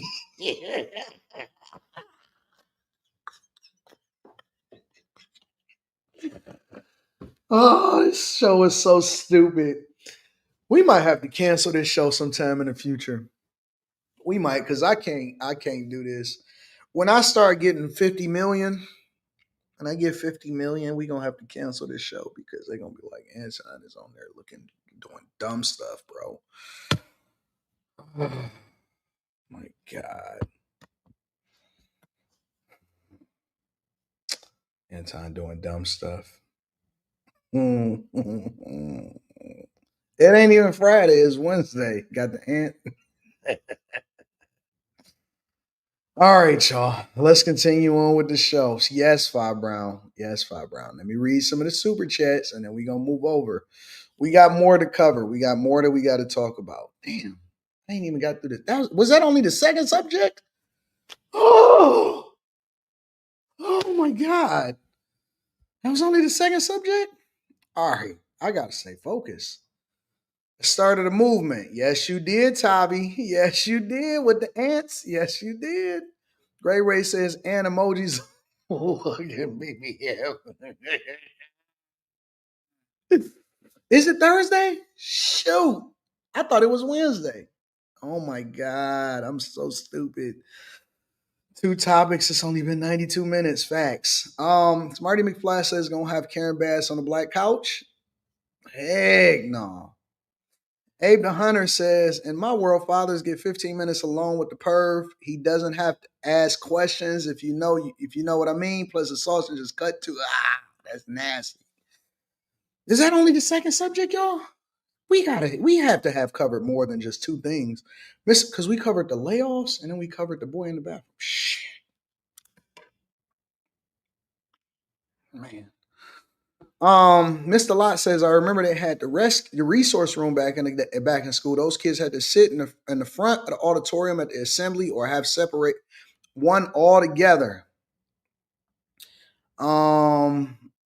Executive Suite Emily says we had a kid named Cleon that had the whole school shook. He was only in 3rd or 4th grade. Room 9 Ninja had the strength of 10 men. Legend. Yeah, bro. Yeah, bro. Black people always giving somebody a crazy nickname. His lips was chapped. He looked like dehydrated, so we called him Thirsty. What? Yes. That's why we called him Thirsty, because his lips was always white. Wesley Turner says Mike Tyson basically is a king of Room 9 dudes. Let's see what else we got. Oh, we gonna do it for a show. I don't care how long it takes. I fight for my spot in heaven every time I watch this show. Joe Shoes is about to be my new favorite quote. When strange ones come around, says Free Thinker. I honestly listen. I've seen a comedian, and this is the honest to God truth.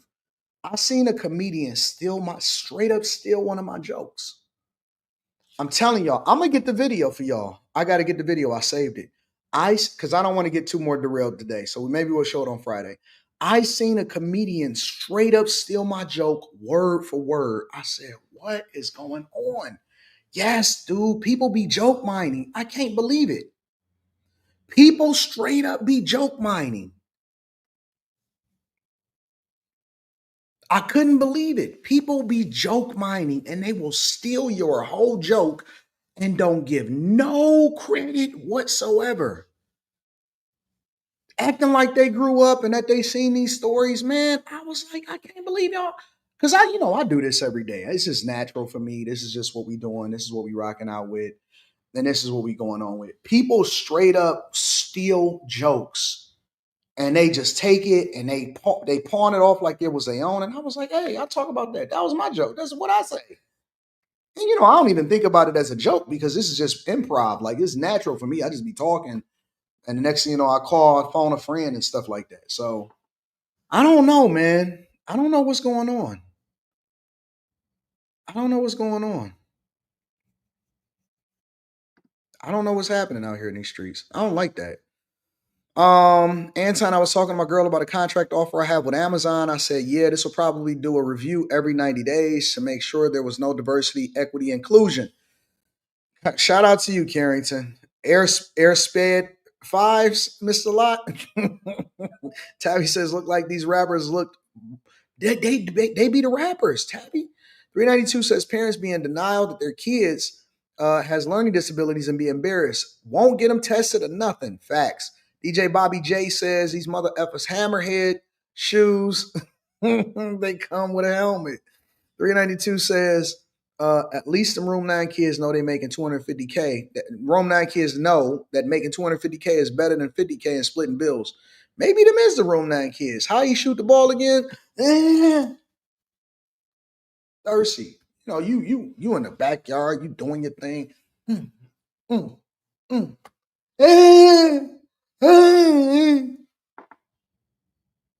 Did he just shoot the ball? Was that a pass or a shot? That's how he shot. Executive Suite MLE said the Airtism 11s. Man, listen, bro. We going straight to hell, gasoline draws on. We gonna have a good laugh on our way. You know what I'm saying? We're gonna have a good laugh on our way. That's what we gonna do. All right.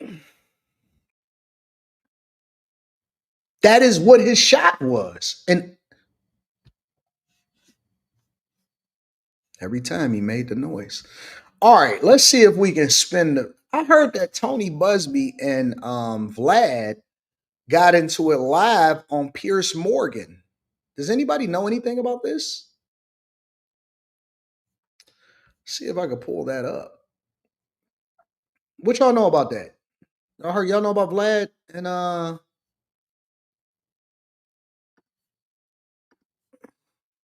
Tony Buzbee? Has anybody seen this? Right here? I might need to get the right timestamp since I don't know what the timestamp is. Which of your clients was used in this case? Let's be clear about something. Which of your clients was used in this case? Hey, listen very carefully. If the alleged assault happened in LA, there was nobody flown in, there was nobody coerced and trafficked across state lines, they wouldn't use the client, obviously. These cases that we have filed in New York are filed under a New York statute for sexual assault and sexual abuse. That's completely different than transportation for prostitution or for sexual trafficking, and certainly has nothing. What was the point? Is this the point where Vlad called out Tony Buzbee about filing false cases and stuff like that? And do with RICO. So You just made this grand conclusion that, oh, the U.S. attorney talked to a few of these folks and decided they had no credibility. You are flat out wrong in that respect, because I'm what wrong. they may have, None of them were used. None of them were used.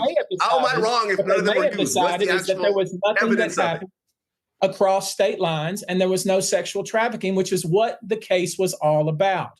So it has nothing to do with whether these people were credible or not. Their case is a civil case alleging state law claims of assault after being drugged. That was not the case that was brought by the U.S. attorney. And frankly, that's not a case that could be brought by the U.S. attorney, and which Tony, is the point your own client accused Jay-Z and Diddy of raping her when she was 13, and we all saw it was all nonsense. It was absolutely false. It was absolutely false. She said Good Charlotte was there. They weren't there.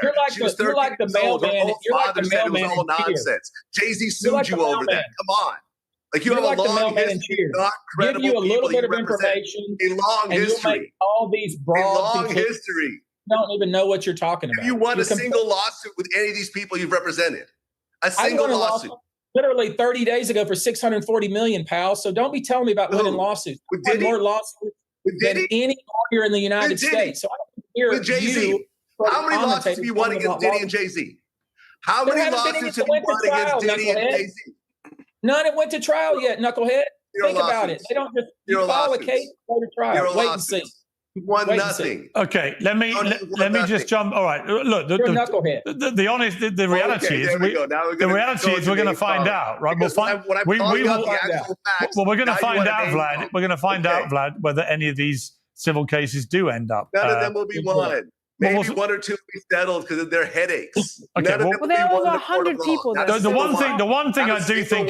one thing I do find very distasteful is there are reports that Diddy got a standing ovation in prison when he returned from this verdict because people like Vlad. Because his lawyer said that they love the idea of him beating the feds. And when you watch that video, when you watch the video of him beating up Cassie Ventura, the idea that guy becomes any kind of hero, I think, would stick in all our guts. And this is the problem with people like Piers Morgan, and this is also the problem with people in the Black community, because Black people don't even know how to take a dub when they get a dub, and they become so hateful towards other people. You got to learn. This is the thing that I want the Black community to learn in 2025. All right. I want y'all to learn how to separate issues. I want you to learn how to separate issues. That is the biggest problem that I personally see within the Black community today. Because the minute that you then have somebody, for example, the other day, as a person that absolutely despises The View, I hate Whoopi Goldberg gums. Sunny Hostin has been horrific. But Sunny Hostin said, listen, as a prosecutor, this is what I observed, and it's no reason why Diddy should still be in prison or still be in jail, and they had no case against him and all of this. And you know what I seen from these people in the chat? I seen people saying, oh, that's because her husband, and it's like, that is a female trait. That is not supposed to be a man's trait.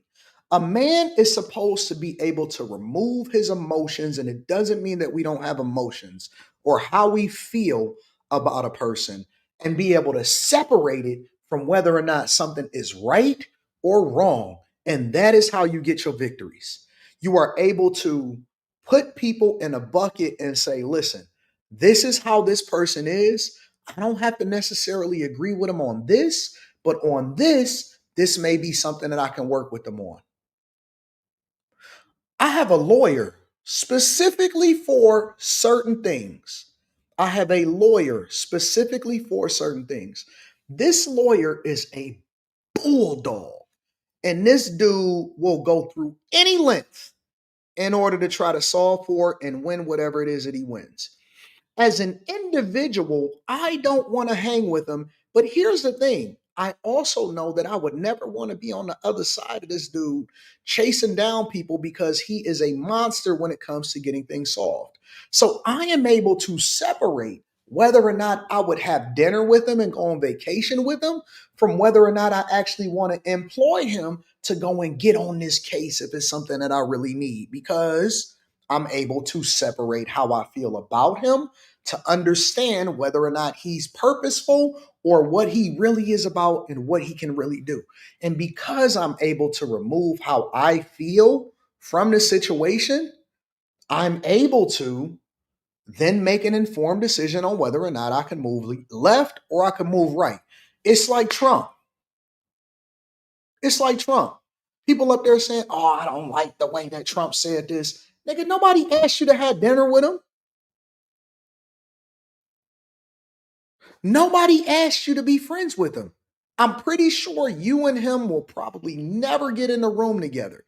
But the question that we need to be asking ourselves is, how can we take advantage of him becoming president, and how would this benefit our lives if we pivot a little bit differently? Maybe we need to take advantage of the stock market. Duh. Maybe we need to be looking at different things from a business perspective. Duh.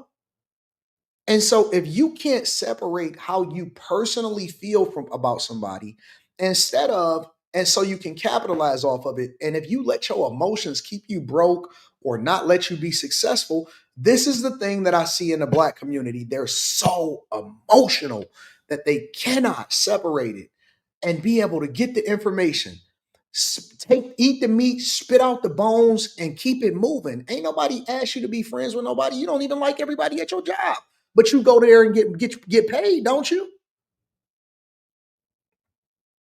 You go there and get paid, don't you?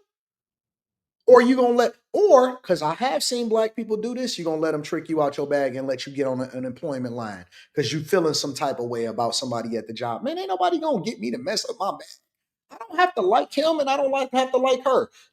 But I know how to work with them because I can separate whether or not I'm going to be friends. And I ain't trying to be friends with you. I'm here to make money so I can go and take care of my family when I get home. You see what I'm saying? So people going to have to learn how to separate how they feel. I see people, I see people in the chat right now that want my attention. Hey, pick me. Hey, you milk dud head.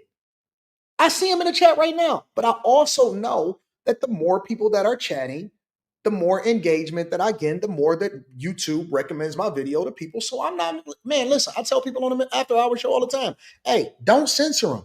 Hey, let them rock out. Just time them out, but don't block them. All of this other type of stuff. I like the engagement. I realize that when people react to my videos, I realized that a long time ago when somebody helped my video go viral. And I was like, wait a minute. Why would I not want people to talk about me? I ain't never gonna see these people.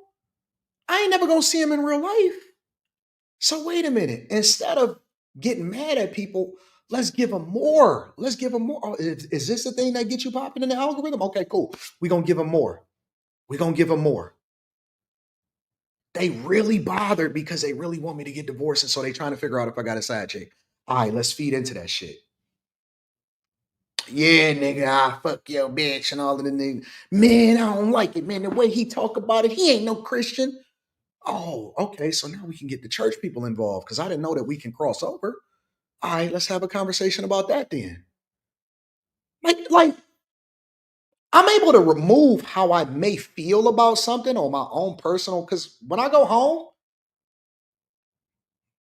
me and my daughter be trying to figure out what college she gonna go to and how it is that we can leverage this organization in order to get her a sponsorship or something like that. I don't care about all of this shit.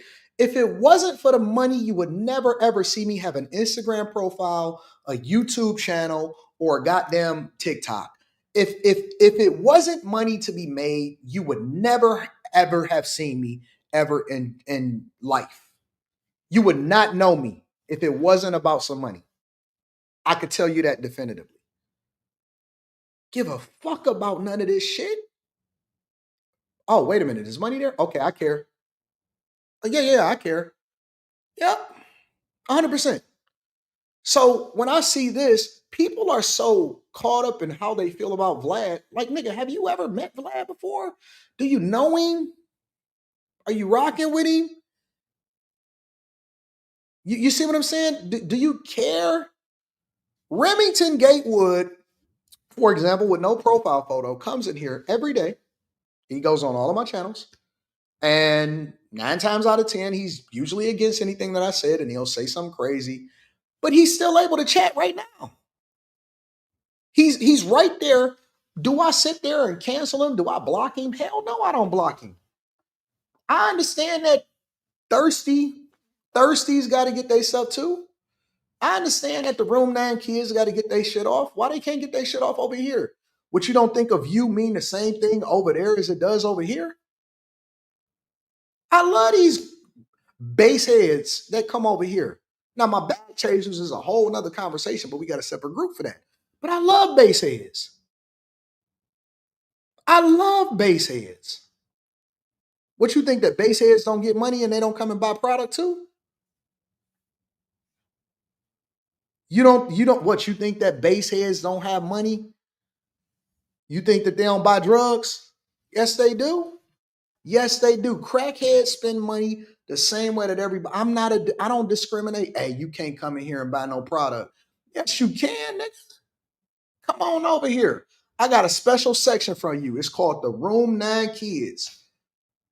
And they just be in there, they do the same thing. They put their head against the window, throw their head and beat it in there. Yeah, guys, keep on beating your head. Go ahead. I'll let them crash out like everybody else. What, you think that they can't crash out?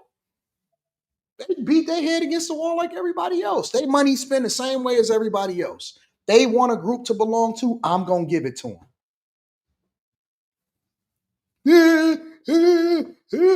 It's on you. Milk dud. Yeah. They mama fine though. I'm gonna fuck the shit out of they mama. You know what I'm saying? Have y'all ever seen a Room 9 mama? Them Room 9. Nah, I'm giving y'all the play. Have y'all ever seen a Room 9 mama? Fuck the shit out they mamas. He over there beating his head against the wall. I'm eating that nigga fruit snacks. You know what I'm saying? Room 9 kids got the best snacks. They got the best snacks. They get the good snacks because they usually get like a disability check to go along with that shit. Room 9 kids' mamas be fine as fuck. You sitting there worried about him. I'm worried about his mama. Where was we at? Oh, Vlad, my bad. I'm sorry, y'all. I'm sorry. This is why we only on subject 3. Let's continue. I think, can we agree on that? He's not exactly an esteemed company. He's in a prison. Yeah. But he's not. He shouldn't be treated as a hero. Of course not. And I mean, in some of the comments you've been reading online, I do think the prosecution failed Cassie in a way, because now we're having a debate about, her motivations. Was she actually just, in on all of this and just trying to? But you know what, Esther? When I interviewed the Punisher, I really did change my view about this whole case. But she was 9 months pregnant, testifying about the most grotesque things. I know. But she also had taken a massive payout before. Which she deserved. She deserved it. Okay, but according to the Punisher, over 2 years, it was all driven by her, all consensual, and she was completely happy. And when he said that under oath and then repeated it all to me, and I got to be honest with you, I slightly changed my view about the whole case based on his testimony. I thought that if that was indicative of what was really going on, then how much of a victim was she? She was a victim of domestic violence, but as Vlad said, that was not what Diddy was on trial for. Anyway, look, it's a fascinating case. I've got to leave it there. Thank you all very much. I shall await the civil actions with great interest. Shout out to Vlad for standing on what he believed in, because I didn't see none of y'all actually getting on the live stream and taking the opportunity in order to call him out. And he called out Tony Buzbee directly to his face, and he said, listen, you're a fraud. You steal money. You go after people. You try to sue people. You're an ambulance chaser. And he said it to his face, and he didn't say it. He didn't mince words with it. So in this particular case, Vlad was the winner. He was the right person, and Diddy should have never been on trial for the thing that he was on trial for. Make sure y'all hit a like for the algorithm, subscribe to the channel, and turn on your notification.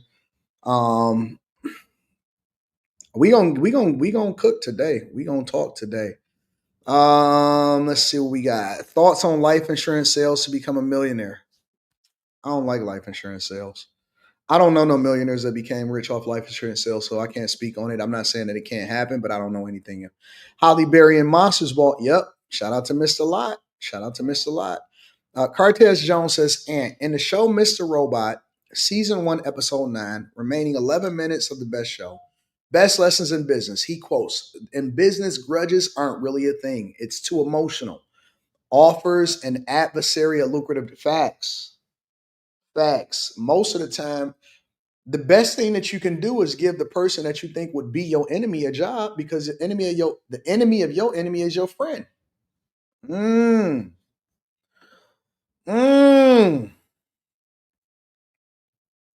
can't be emotional in business. Black people are too emotional to be in business. You can't be emotional in business. I think that black people are too emotional to be in business. Let me look at this up real quick. I heard Gavin Newsom was out here in these streets. Give me a second. Let's see what we got. Room 9. Let's see what Gavin Newsom is talking about.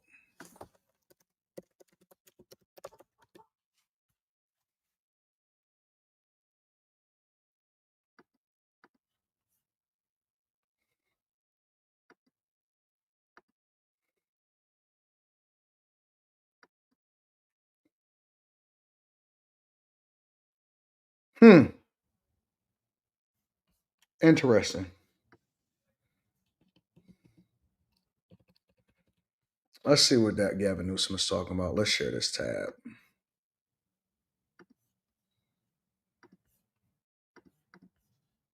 California's Democratic Governor Gavin Newsom is touring South Carolina today and tomorrow. Newsom is holding small meet and greet events in more than half a dozen counties. Earlier today, Newsom sought to fire up voters he encountered by trying to turn their attention about the stakes in next year's midterm elections. In 18 months, you have the power to end Donald Trump's presidency. You have that power in these midterms. So I want you to know how important you are. And I want to thank you for being here today, but most importantly, I want to thank you for everything you're doing tomorrow, next month, and next year. Andy Bryson joins me now, and she's been covering the early parts of the governor's tour of South Carolina. It will, of course, continue tomorrow. Andy, what have you seen so far? Well, what I saw on the ground here in Bennettsville was a crowd, and I mean a crowd that was engaged and excited about Governor Newsom's visit.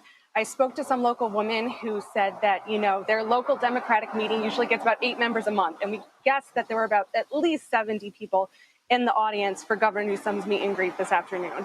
And, you know, they really were excited to see Newsom because they feel that he's more aggressive than other Democratic governors and leaders in the party. And they like how assertive he is and how much he pushes back against Trump. You know, they spoke about previous governors that have visited and said they kind of feel they're more timid, but they're really standing by Newsom. And even though he hasn't come out and said that he's planning to run in 2028, you know, this was a strong start in what could be the first primary state. Annie, you made a important observation about 2028. Nothing's been announced, but unless the Democratic National Committee changes its rules, South Carolina first in line in the nominating contest for 2028.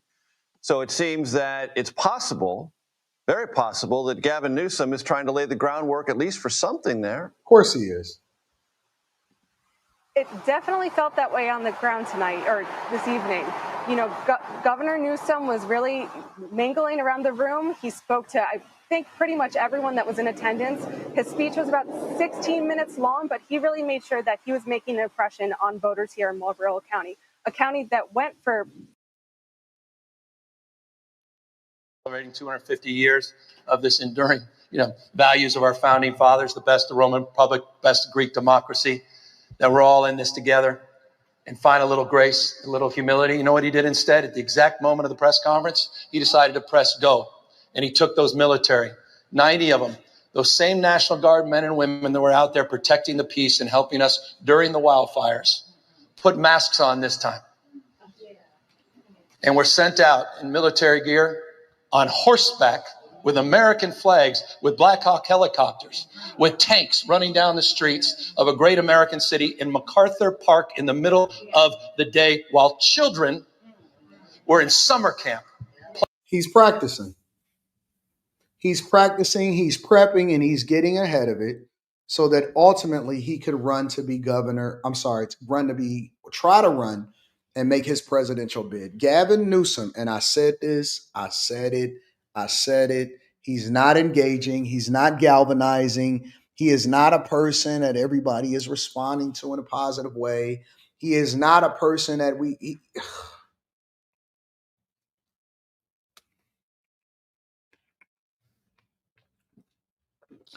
Gavin Newsom is gearing up to try to become president of the United States of America. It's the only other play that he has other than just going away and hoping to be a part of somebody else's cabinet or trying to just engage in some other business endeavor and do speeches because he used to be the governor of California and all of this stuff. I said it a long time ago. I said, do you know when I first said it? I'll show you when I said it. Hold on, I'm going to show you when I first said it.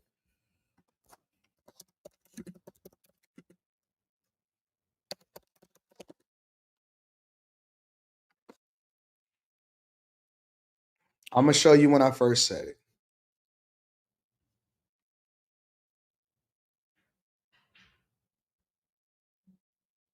When I seen him pretending to clean freeways and doing photo ops, acting like he was cleaning up homeless encampments, I said, yeah, this guy is doing it. He's really doing it. This is when I first started seeing him, and I said, yeah, he about to make his pitch. On behalf of 40 million Californians that are fed up, I'm here because I'm one of them. I want to see results. I don't want to read about them. I don't want to see the data. I want to see it by believing it, by seeing people that are back up on their feet, and to get those streets clean, get those tents off the streets, the encampments off the streets, and to begin once again to feel pride about our state.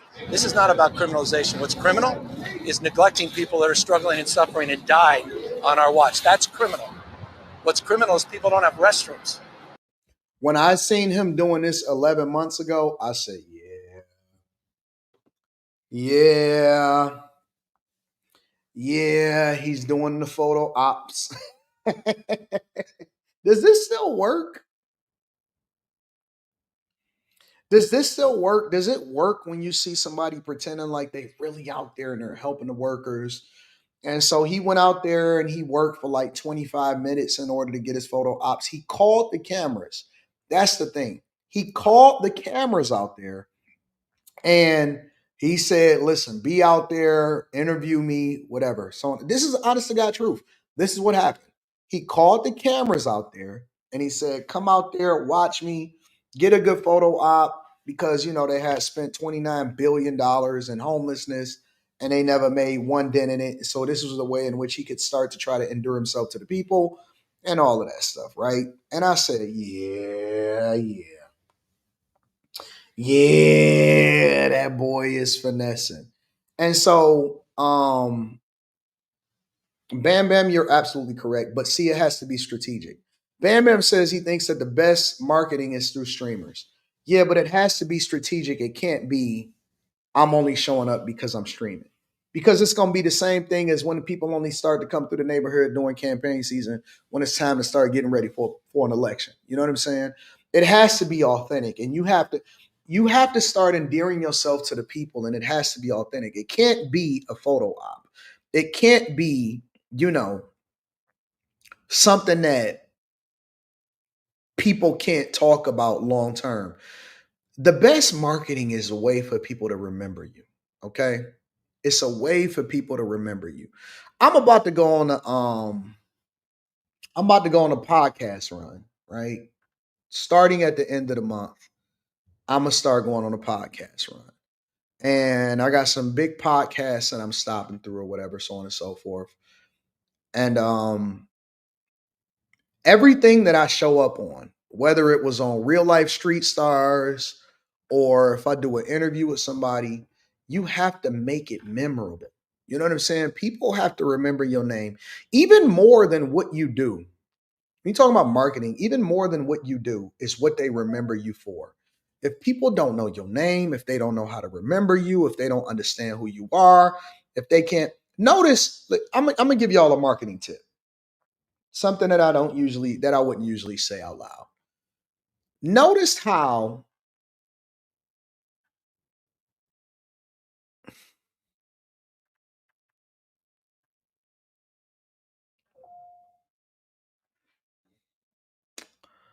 I'm gonna reserve that one. I'm gonna reserve that one because that's a bag chaser. That's a bag chaser, Jim. Because I was about to really, really go um into something else. So I'm gonna hold that off because I'm gonna save that for the bag chasers in the next content creation stream.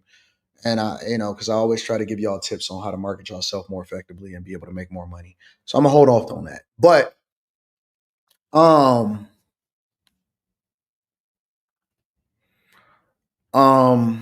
people have to remember you. They do. Gavin Newsom is not authentic at all. Gavin Newsom is not authentic. He doesn't come off as a person that is presidential. And I think that he thinks that if he endears himself and he starts this run early, that people will forget the job that he did in California and how he left that whole state in shambles. And he's not it. You made your first app for my bid. Nice. Nice, Bam Bam. All right. I see you out there getting it. I see you out there getting it. I don't think that anybody that comes out of Los Angeles could become a president of the United States of America, including Kamala Harris. I think that Kamala Harris is actually going to bid for president of the United States of America again in 2028 also. I don't think that you've seen the last of her. I don't think that you've seen the last of Kamala Harris. What you're going to see, because everybody in California is waiting for Kamala Harris to make her bid for governor of California. But see, the problem with that is that with women like Kamala Harris, they're not interested in going backwards. She's not interested in just staying in a political space. Kamala Harris is the true definition of a modern woman, which is really going to make it difficult for other candidates. I think that she will at some point probably make some kind of waves as far as throwing her hat in the ring or whatever. I don't think that Kamala Harris wants governor of California. The Democrats want her to go for governor of California. I don't think that she wants it. I believe that Kamala Harris has her eyes set on becoming the first president. Because, see, that's not unprecedented for her. That's not groundbreaking enough. That's not going to be something that's like, oh, man, she's the first black woman or whatever. Cam wants to become the fucking president of the United States of America. She wants to become the president of the United States of America. Forget that governor, forget cabinet members, forget all of that stuff. She truly wants to become the first AKA black woman governor of or president of the United States of America. Now, of course, we know that it's not happening. That's not even a question, Rashawn.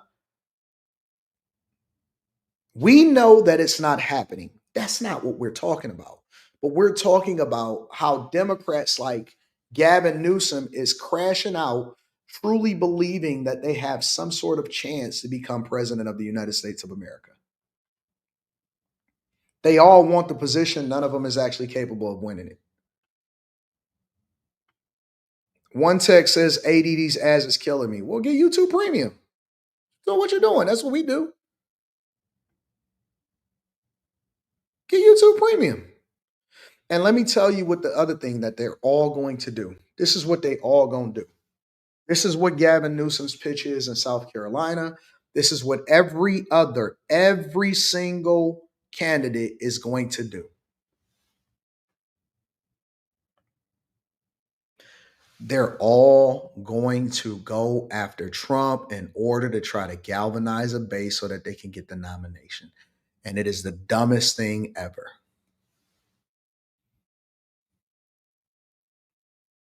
They're all going to go after Trump as the thing that galvanizes their base, and they all doing it wrong. These people need some real advice in their life. They need an Anton from AntonDaniels.com in their life to tell them the truth. They really do. They really do. They have nothing. They have nobody in their bullpen. They have nobody that can stand. They got the Timu Obama. Everybody know who that is. Hakeem Jeffries is so bland. They got Timu Obama and Hakeem Jeffries. AOC is certainly unelectable. They know that they can't get her through. Jasmine Crockett has become the outcast of the Democratic Party because she thought that she was really doing something. And they said, sit your black ass down with your nappy hair. And so she aggravated right now and she upset, but she can't make too many waves because she still got to play the game. Bernie Sanders has completely aged out. Gavin Newsom is not relatable. He is not a person that is even in, like, you can't get behind anything that he says. They all bad. They're all bad. Every single one of them. Westmore, Governor Westmore, that motherfucker can't even get 10,000 views on his own YouTube channel. Cory Booker, never. Never.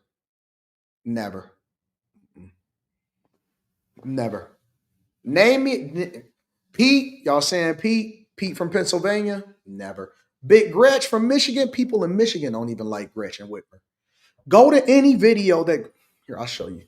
Go to any video that Gretchen Whitmer is in where she's announced something.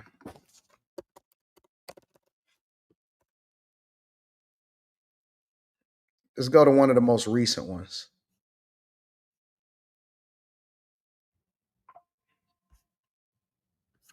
Matter of fact, let's do this. Hello, hello. Hello, hello. Chicken, beer, and I think. Hello, hello. Chicken, beer, and I think that's water. How do I stop this? Oh, here we go. All right.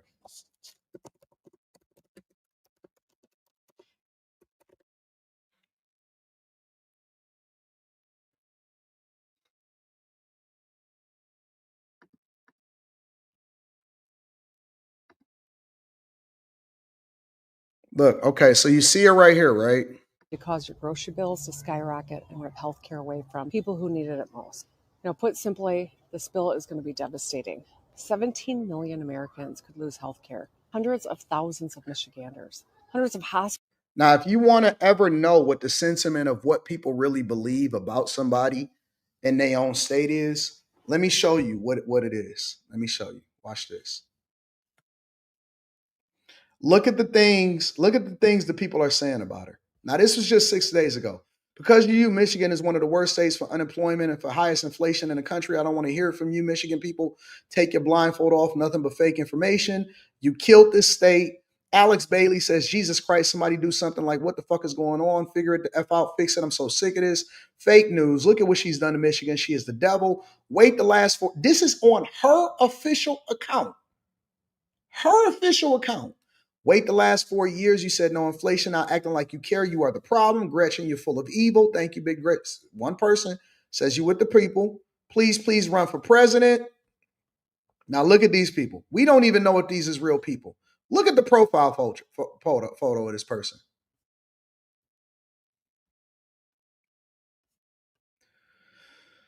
Oh, come on, Gretch. Tell the truth. This is disturbing. Fix the damn roads.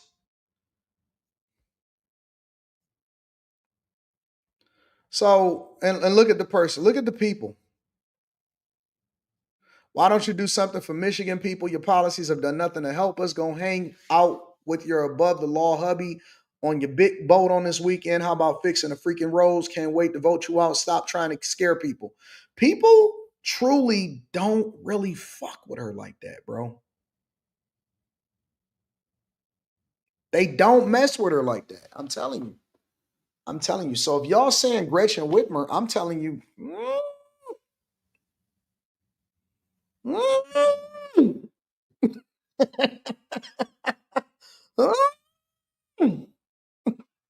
I don't see it.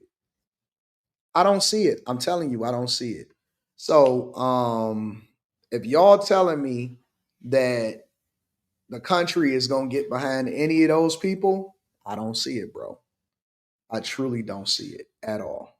So what we talking about next? Let's pivot for a second. Let me read some of these super chats. Give me a second. Chris Mayberry says, I asked God to make today entertaining. I just got off a business call and turned on this show. 80 talking about how fine room 9 kids' moms is. Won't he do it? Yes, he would. Yes, he would. Napoleon says, being rewarded $30 million for busting it down for some real ones and then playing the victim once you broke just don't sit well with me. Some women are evil. AD says DME decoded with Henry. Said this is my first super chat. Thank you, my friend. I do appreciate you. Thank you. I provide a service for PI attorneys, private investigation attorneys. Should I only talk about the service? Should I only talk about the service on my YouTube channel? What you mean? Should you only talk about it on your YouTube channel? All right. So this is what you want to do. Since this is your first super chat, let me give you a little bit of game. When y'all selling something, or when you're trying to get people to look further into something outside of whatever it is that they would normally look into, you have to give them a reason to buy in. You know what I'm saying? You can't just, one of the biggest mistakes with content marketing and guerrilla marketing and Facebook ads and Instagram ads and all of that stuff is that they just say whatever it is that they want, or they just talk about it, or they think that people are supposed to buy into it. Let me help y'all to understand something. When people buy into something, they are buying into you. They're buying into you. People don't buy products, people buy people. People don't buy products, people buy people. Do you, like, for example, I'll give you an example, right? Why do you think that it's so important for brands to endorse certain athletes? Because people often at times endear themselves to a certain brand based off of the person that they like and that they support, which is another reason why certain people and athletes or people that have endorsements get dropped when they're no longer hot shit. People buy people. The product has to then meet the expectations of whoever it is selling it, because you still want the credibility of the person, right? I have 17,000 bag chasers. The bag chasers got into the bag chasers mostly because of who recommended it, not necessarily just because of the information. The information is awesome. The meetups are great. But also on top of that, I understand that most of the people join the bag chasers because they believe in me. You know what I'm saying? People buy people. They don't buy products. If the person selling the product is not believable, then they're not going to buy into it. There's plenty of people that sell all of the same products. How do you differentiate between the one that you're going to go with? The one that you think is going to be the best for whatever it is that you're looking for, and you need to be able to relate to them. So when you're talking about a product, when you're doing something, you don't want to sell the product, you want to sell yourself. When you want to sell something, don't sell the product, sell you. When you go up to a girl, all right?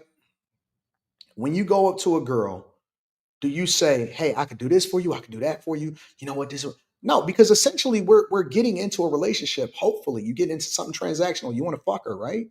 And so you don't go up to her and say, hey, what do you bring to the table? You don't do that. This is what I bring to the table. What do you bring to the table? No, you're not selling. You're not selling a product. You're selling you. So you're talking to her. What's going on?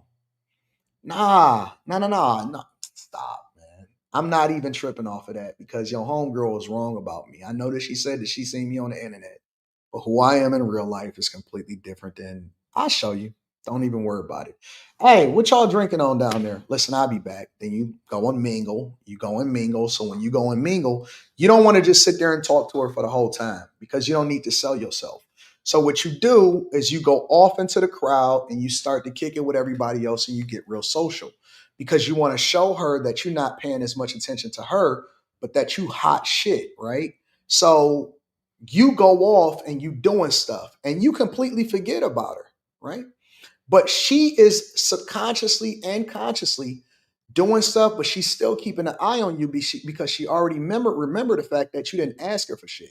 So you introduced yourself, you kicked it, you hugged or whatever, and so you went off and did your own thing. But she's still watching, but she still want to know. And then she's going to come back and say, why are all of these people here for you? Who are you? What are you doing? Why are you so popular? Why do everybody like you? Why is everybody coming up to you? Why is everybody hugging you? What is it about you? And then you downplay that shit because now she curious, right? Now she curious. You're selling you. But you don't have to sell it with, because communication is 90% body language. What you do is 10% of what you say. It's 90% body language. It's 10% of what you say. So when you're moving about and you doing things and you shaking shit up and you don't have to say certain, she paying attention. She know. She looked. She been looking the whole time. She asked somebody, who the fuck is he and why is he why is everybody checking in for this? So now you already got her. You sold her before you ever came back to her and had a conversation with her. So when you walking around, so when you meet her again and she about to leave at the end of the night and you saying, hey, all right, y'all, I see y'all. Oh, you're going to say, hey, let me walk you out. Whatever. What y'all, all right, let me walk you out to your car. I know you got to wait. So while she's waiting for the valet, you just kick it. Now you just on some cool regular shit because she already know you the man, but you don't have to re-emphasize it to her because you already sold her. So now what you're doing is you just talking like a regular person, I'm relatable, I'm cool, I ain't pressed. She already know that you ain't checked for her the first time and all of that. So now she curious and she gonna say, here, put your number in my phone, or she gonna say, what? And then you just spin her again. You don't even say, hey, here, let me give you my Instagram. But you don't want to, because you want to give her your number, but you don't want to take her number because you want all of the pressure to be on her, right? So what am I telling you? What am I telling you all of this? It's two things. First thing is, if you learn how to operate around women and people, you'll learn how to do sales. If you learn how to operate around women and people, then you'll learn how to do sales. Because you're learning how to sell you instead of sell a product. That's why I don't have no respect with niggas that get stuff just so they can try to impress women. You understand what I'm saying? When people buy cars to impress women, women can see through that shit. And then they treat them differently because they know that they're a simp or they know that they can get some shit out of them. They're not curious about them. They just looking to get some food. If you learn how to operate around women, you'll learn how to control sales. And it'll extend itself into content creation.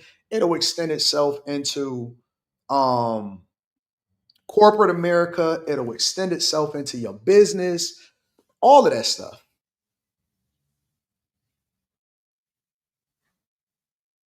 So I don't pay no attention to niggas when they say, man, this nigga wasn't getting no hoes when he was younger. Okay, I'm cool. I'll take your bitch right now. I will take her right now. What am I doing right now? I'm selling myself and I'm getting people emotional. See, because I don't really care about your bitch. I don't want that fat hoe. But I'm selling myself because I am now getting them more engaged. I'm getting them emotionally invested in whether or not they actually want to hate me or not. Because now I'm in their mind, I'm in their psyche, right? So I don't give a fuck. I ain't never go see this nigga's girl before. He a goddamn avatar. He's a letter. I don't know his real name. I don't know nothing about him. So how can I make a judgment on him? But he's gonna get offended.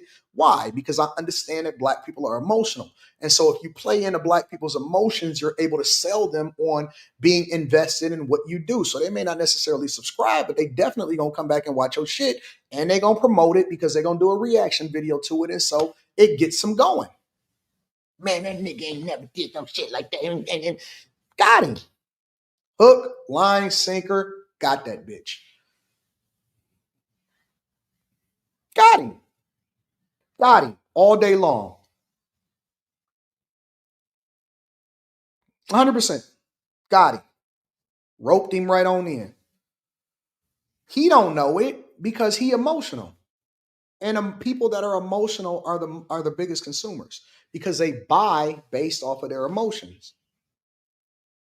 I got him 100%. Man, you's a bitch.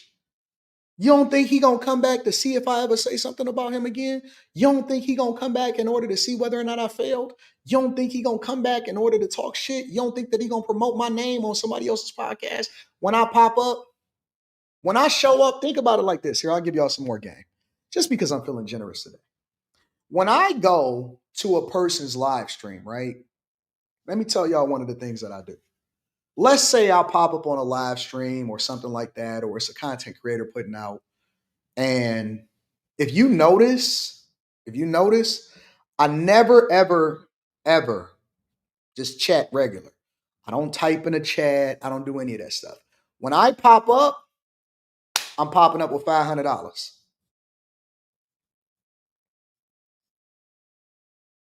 And I don't say anything about the show or anything like that. I just be like, love. I'll put a heart emoji or I'll say, love the show or something like that.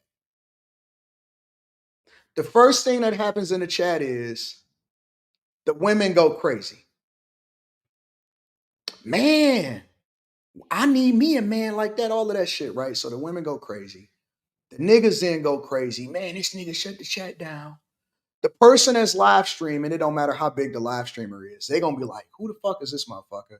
Then when they realize it's me, they gonna start talking and they gonna say, oh man, I remember, I seen this stuff before, whatever. First of all, it's free promotion. They just promoted my shit to their whole audience, 100%. They promoted my shit to their whole audience. They got 10,000 people watching, 14,000 people watching all of it. They just gave me all of the free promotion. They paid me back 10 times over for anything that I can contribute. And I created an aura, right? I created an aura about myself. This nigga just dropped fire anywhere he go. This nigga just dropped fire anywhere he go. Boy, you know I'm gonna make that fire back so fast.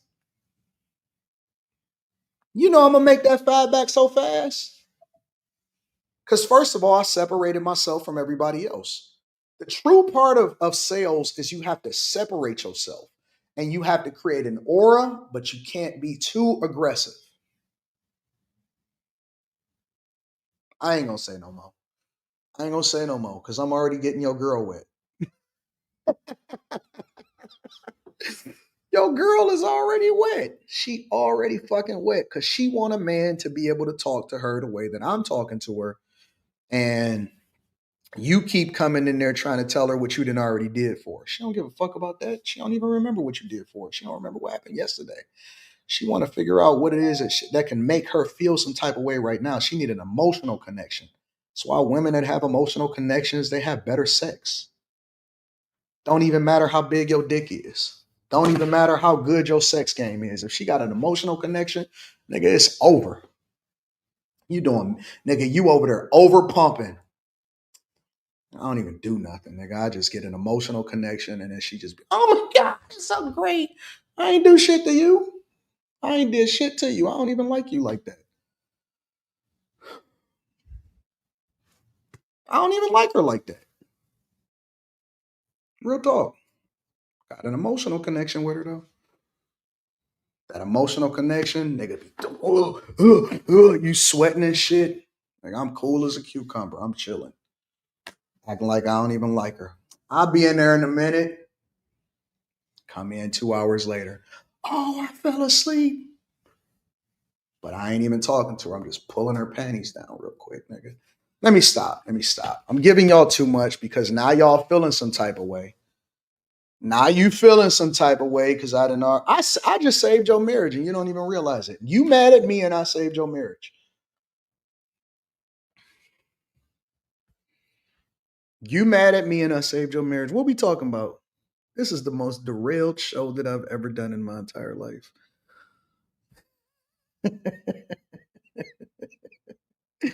This is the most derailed show that I've ever. This has to be the most derailed Millionaire Morning show that I've ever had in my entire life.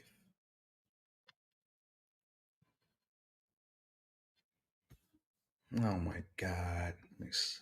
Magnificent Game. He says, do you mind clipping this so we can spread the word early and prevent them from winning? Yeah, I'll clip it up.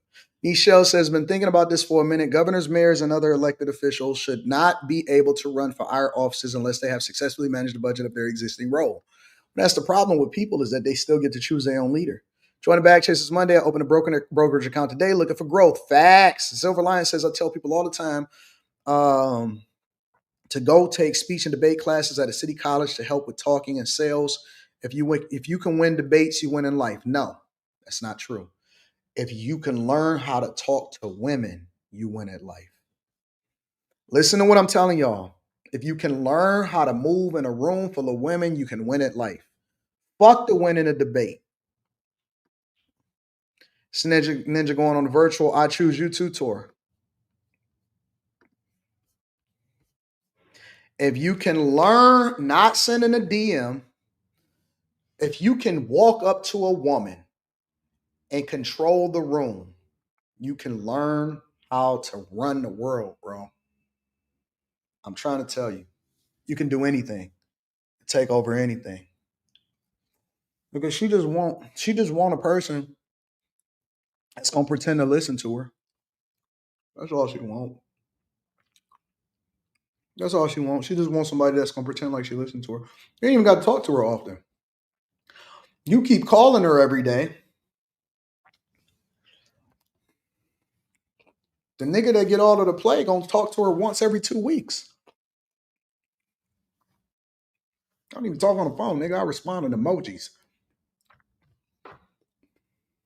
Let me stop, bro. What we talking about next, y'all? What y'all want to talk about? What y'all want to talk about? Let's see what we got up here. We got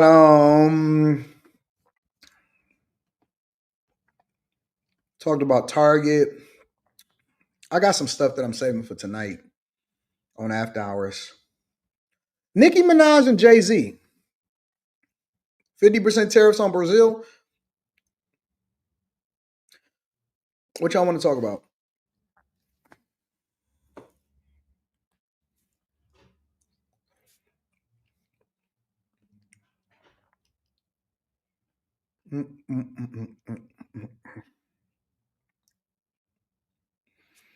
What did Kanye do? What did Kanye do?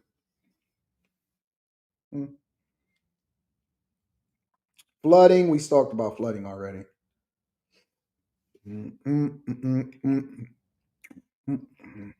Talked about Constant yesterday.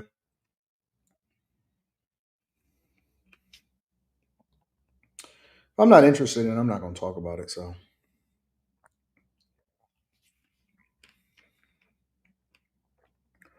I'm about to talk about Nicki Minaj.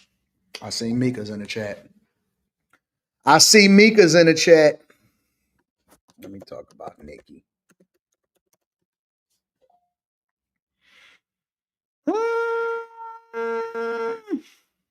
Nicki Minaj been crashing out.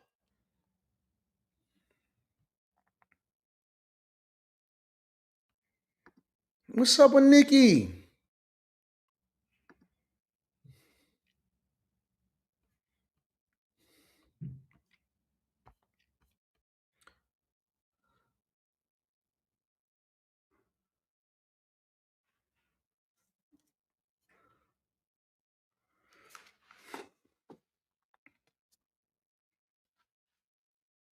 What's up with Nicki? Nicki been crashing out lately.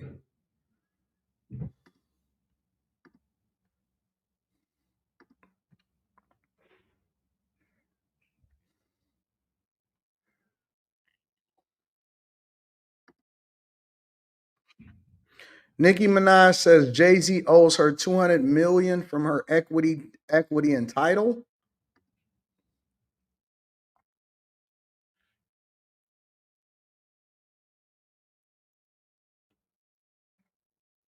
Jerry, you said she been keeping it 100. All right, let's see what this article says.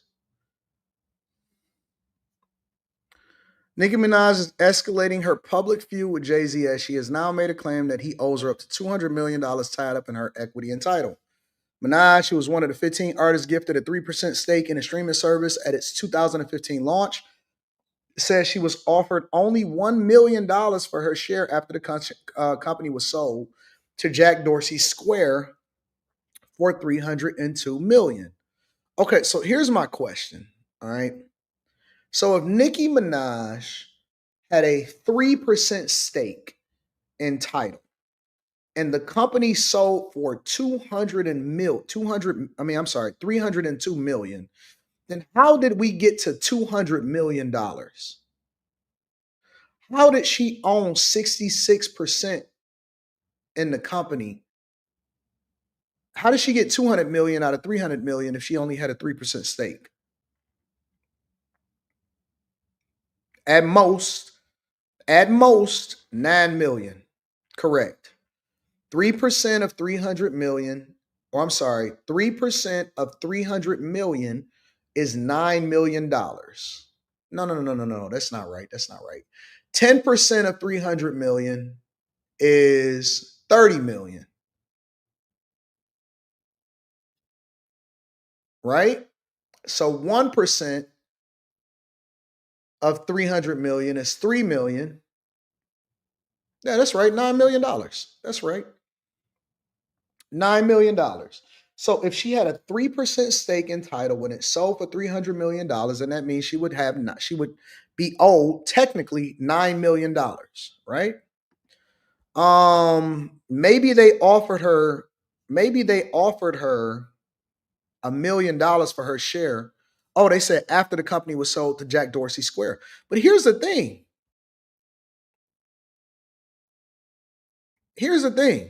If that be the case, how come she didn't sign any documents or paperwork? We've calculated about 100 to 200 million so far. Jay-Z called me to settle this karmic debt. It's only collecting more interest. Adding that despite the financial dispute, you're still in my top 5 though. The global icon also referenced her philanthropic goals, stating that any money recruit would help her fund a Student of the Game initiative designed to cover the tuition and student loans for fans. I guess these are some of the things that she put out there.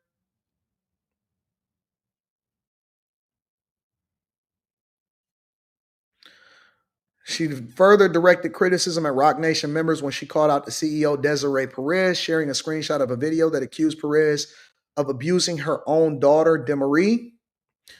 Man, let me tell you something, bro. I think that Nicki Minaj is Nicki Minaj. I don't know, man. I don't know. She scares me, bro, in real life.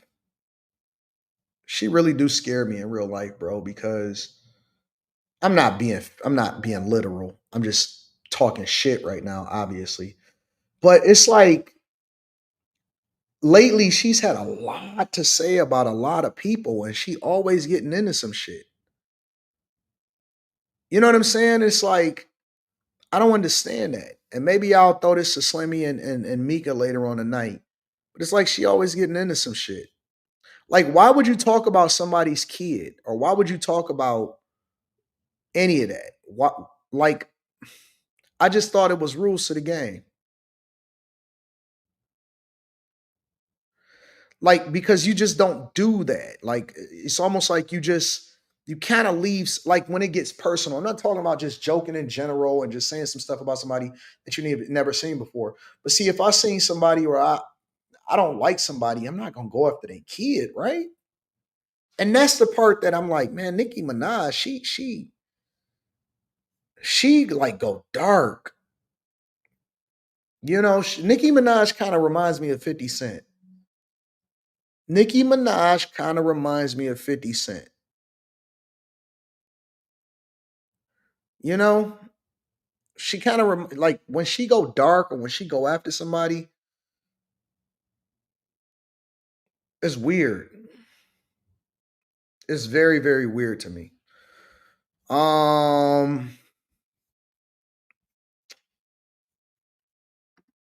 Goes on to say Minaj and reigniting speculation about Jay-Z's alleged paternity case involving Ramir Satterwhite, a man who has long claimed the hip hop mogul was his biological father. Sharing a screenshot of the headline claiming the judge recently approved the continuation of Ramirez's request for a paternity test, Minaj captioned the image says, "Oh, is this why he was trending the other day? I don't know. I hope all is well.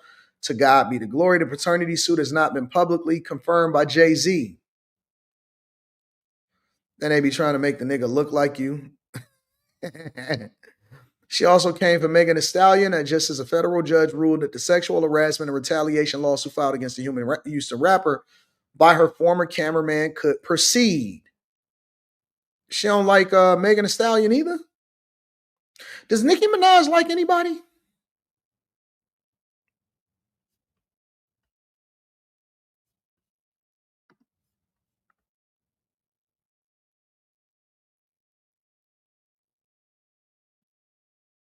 Does Nicki Minaj, honestly, does Nicki Minaj like anybody? It don't seem like she's just a happy person. It seems like she is a not so happy person.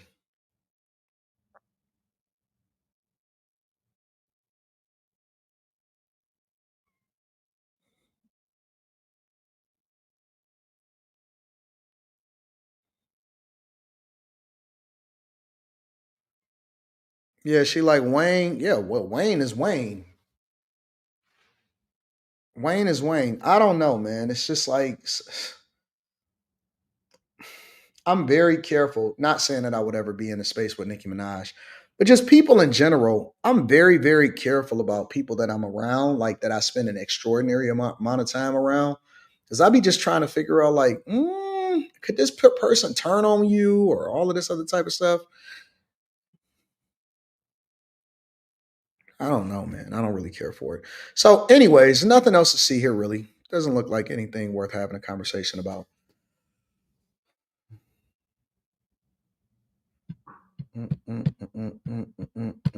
Think she bored sitting at home, too much time on her hands. Didn't she just come off tour, though?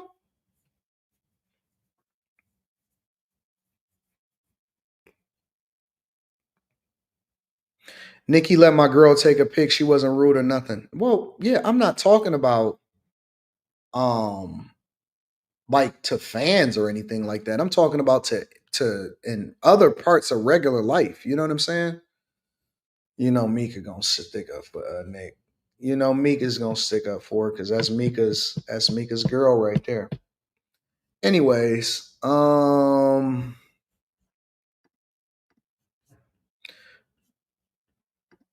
I read all of those. Let me see if it's any that I miss. 392Q says less is more when it comes to women. Lieutenant Hulk says crypto market is up and it's about to go crazy. The Gray Way says, let's talk about you coming through my podcast that I'm starting to. Oh, you just now starting it? You're going to have to work. Let me see what you actually working with, big dog. 392Q says, being who her husband is, she need to pipe down for real. Her husband can take her kid to school. Y'all crazy, bro. Y'all are crazy. Anyways, let me get back to work. I got to get in these streets. Somebody says, 80, didn't you diss somebody's baby pic the other day? Yeah, it was of them, though. It wasn't of their kids. It was of them. It was a person. It was the person that was talking stuff to me. It was them. They were the baby. You know what I'm saying? Actually, it's pretty funny because I declined to diss somebody else because they had their kids in the picture. I actually gave grace. I gave grace. Somebody else, I seen that it was actually their kid. They had their kids, both of their kids in the picture. And so I was like, nah, I'm not gonna say nothing about you. And that was that. So all right. That was your big ass head in the pic.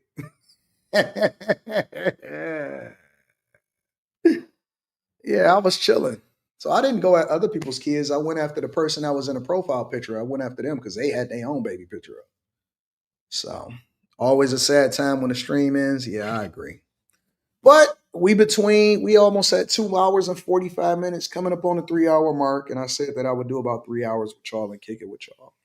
So we'll go back to more of a, Friday tomorrow. I don't know what's going to happen tomorrow. Woo! I don't know what's going to happen tomorrow.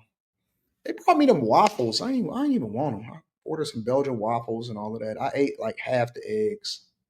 Just kind of chilling. So, all right, y'all. I love y'all. I appreciate y'all. I'm going to see y'all tonight. Peace.